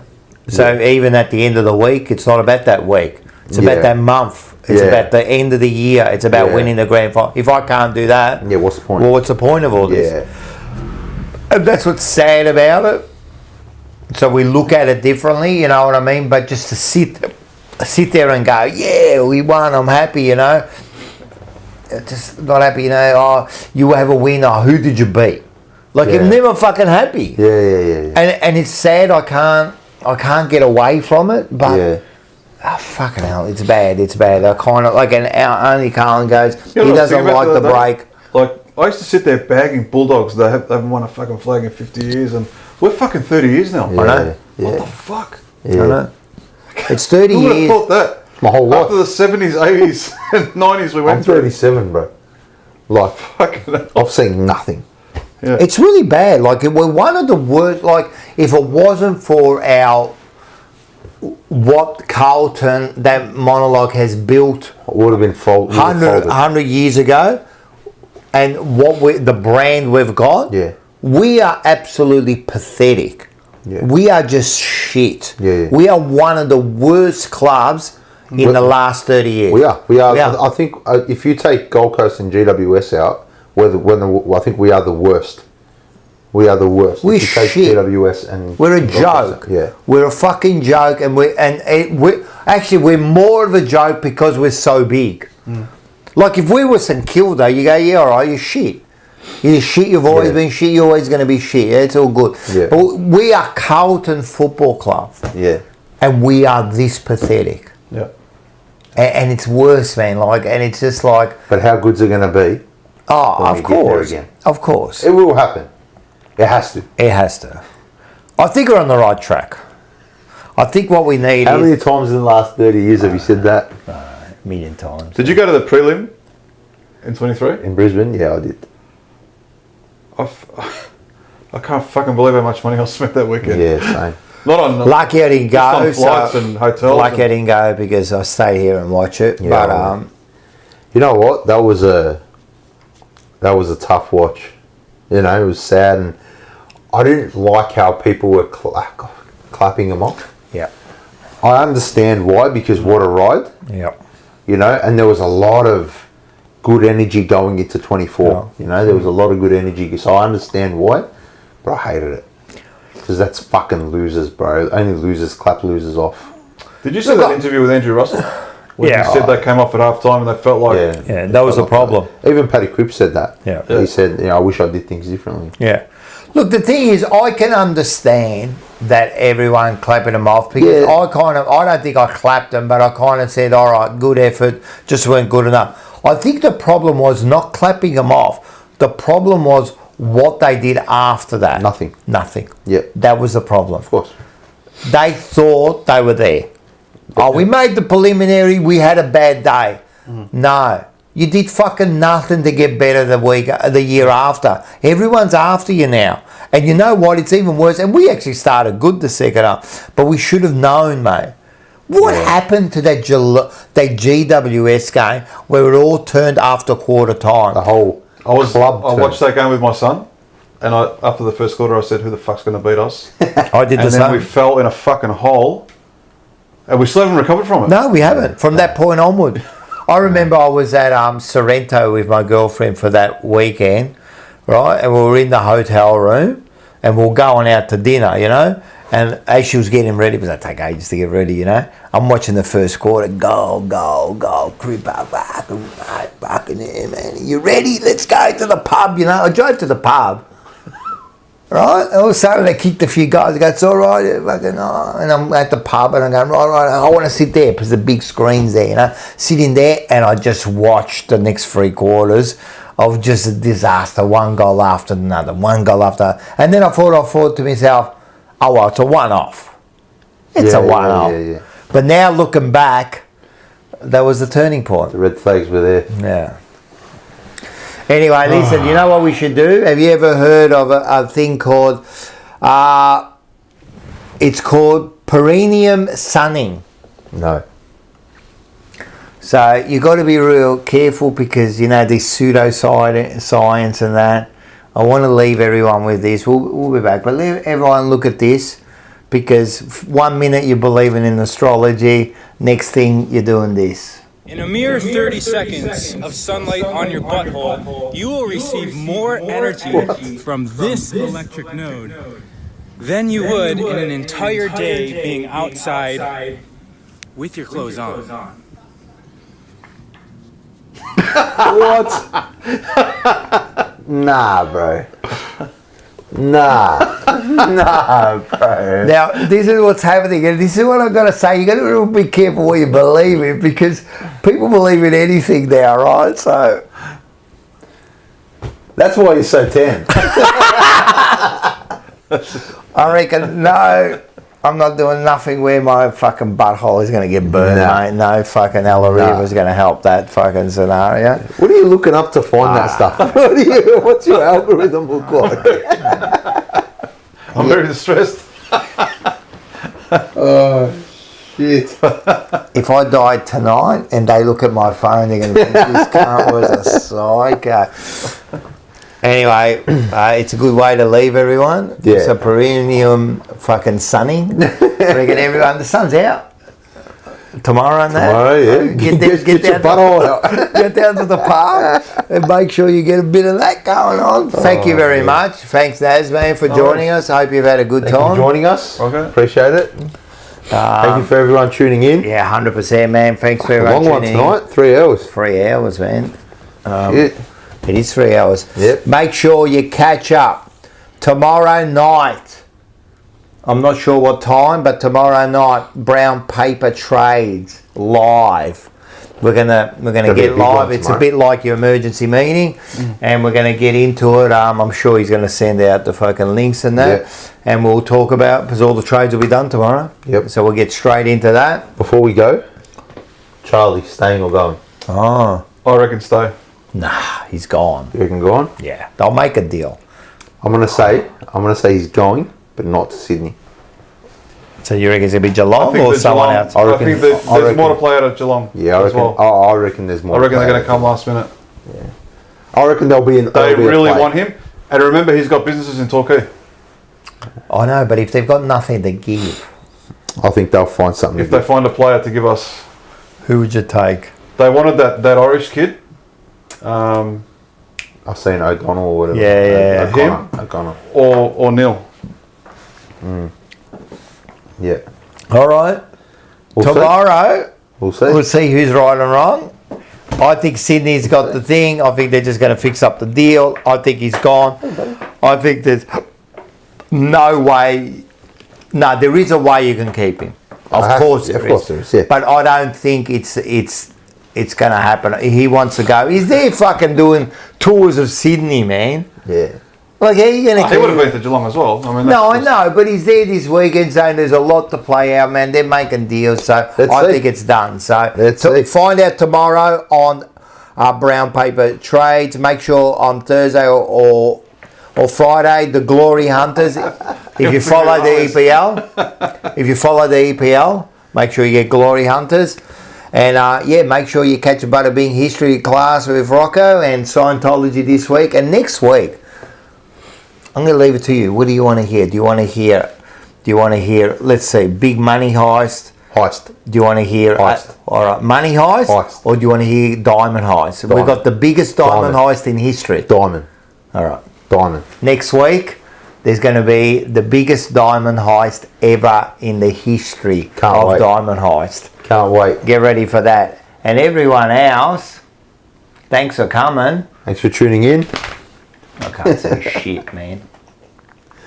It's happening. You reckon all I the can time. see this? I don't know. Oh, here it is. Here, right here. All right, guys. Thanks for coming. It's been a pleasure. Make sure you like, subscribe, and we'll see you next week. Keep going. Because you deserve to see what happens when all of your hard work pays off. Keep going. Because you're stronger than you think you are. Keep going. Because every step forward brings you one step closer to your goals. Keep going. Because the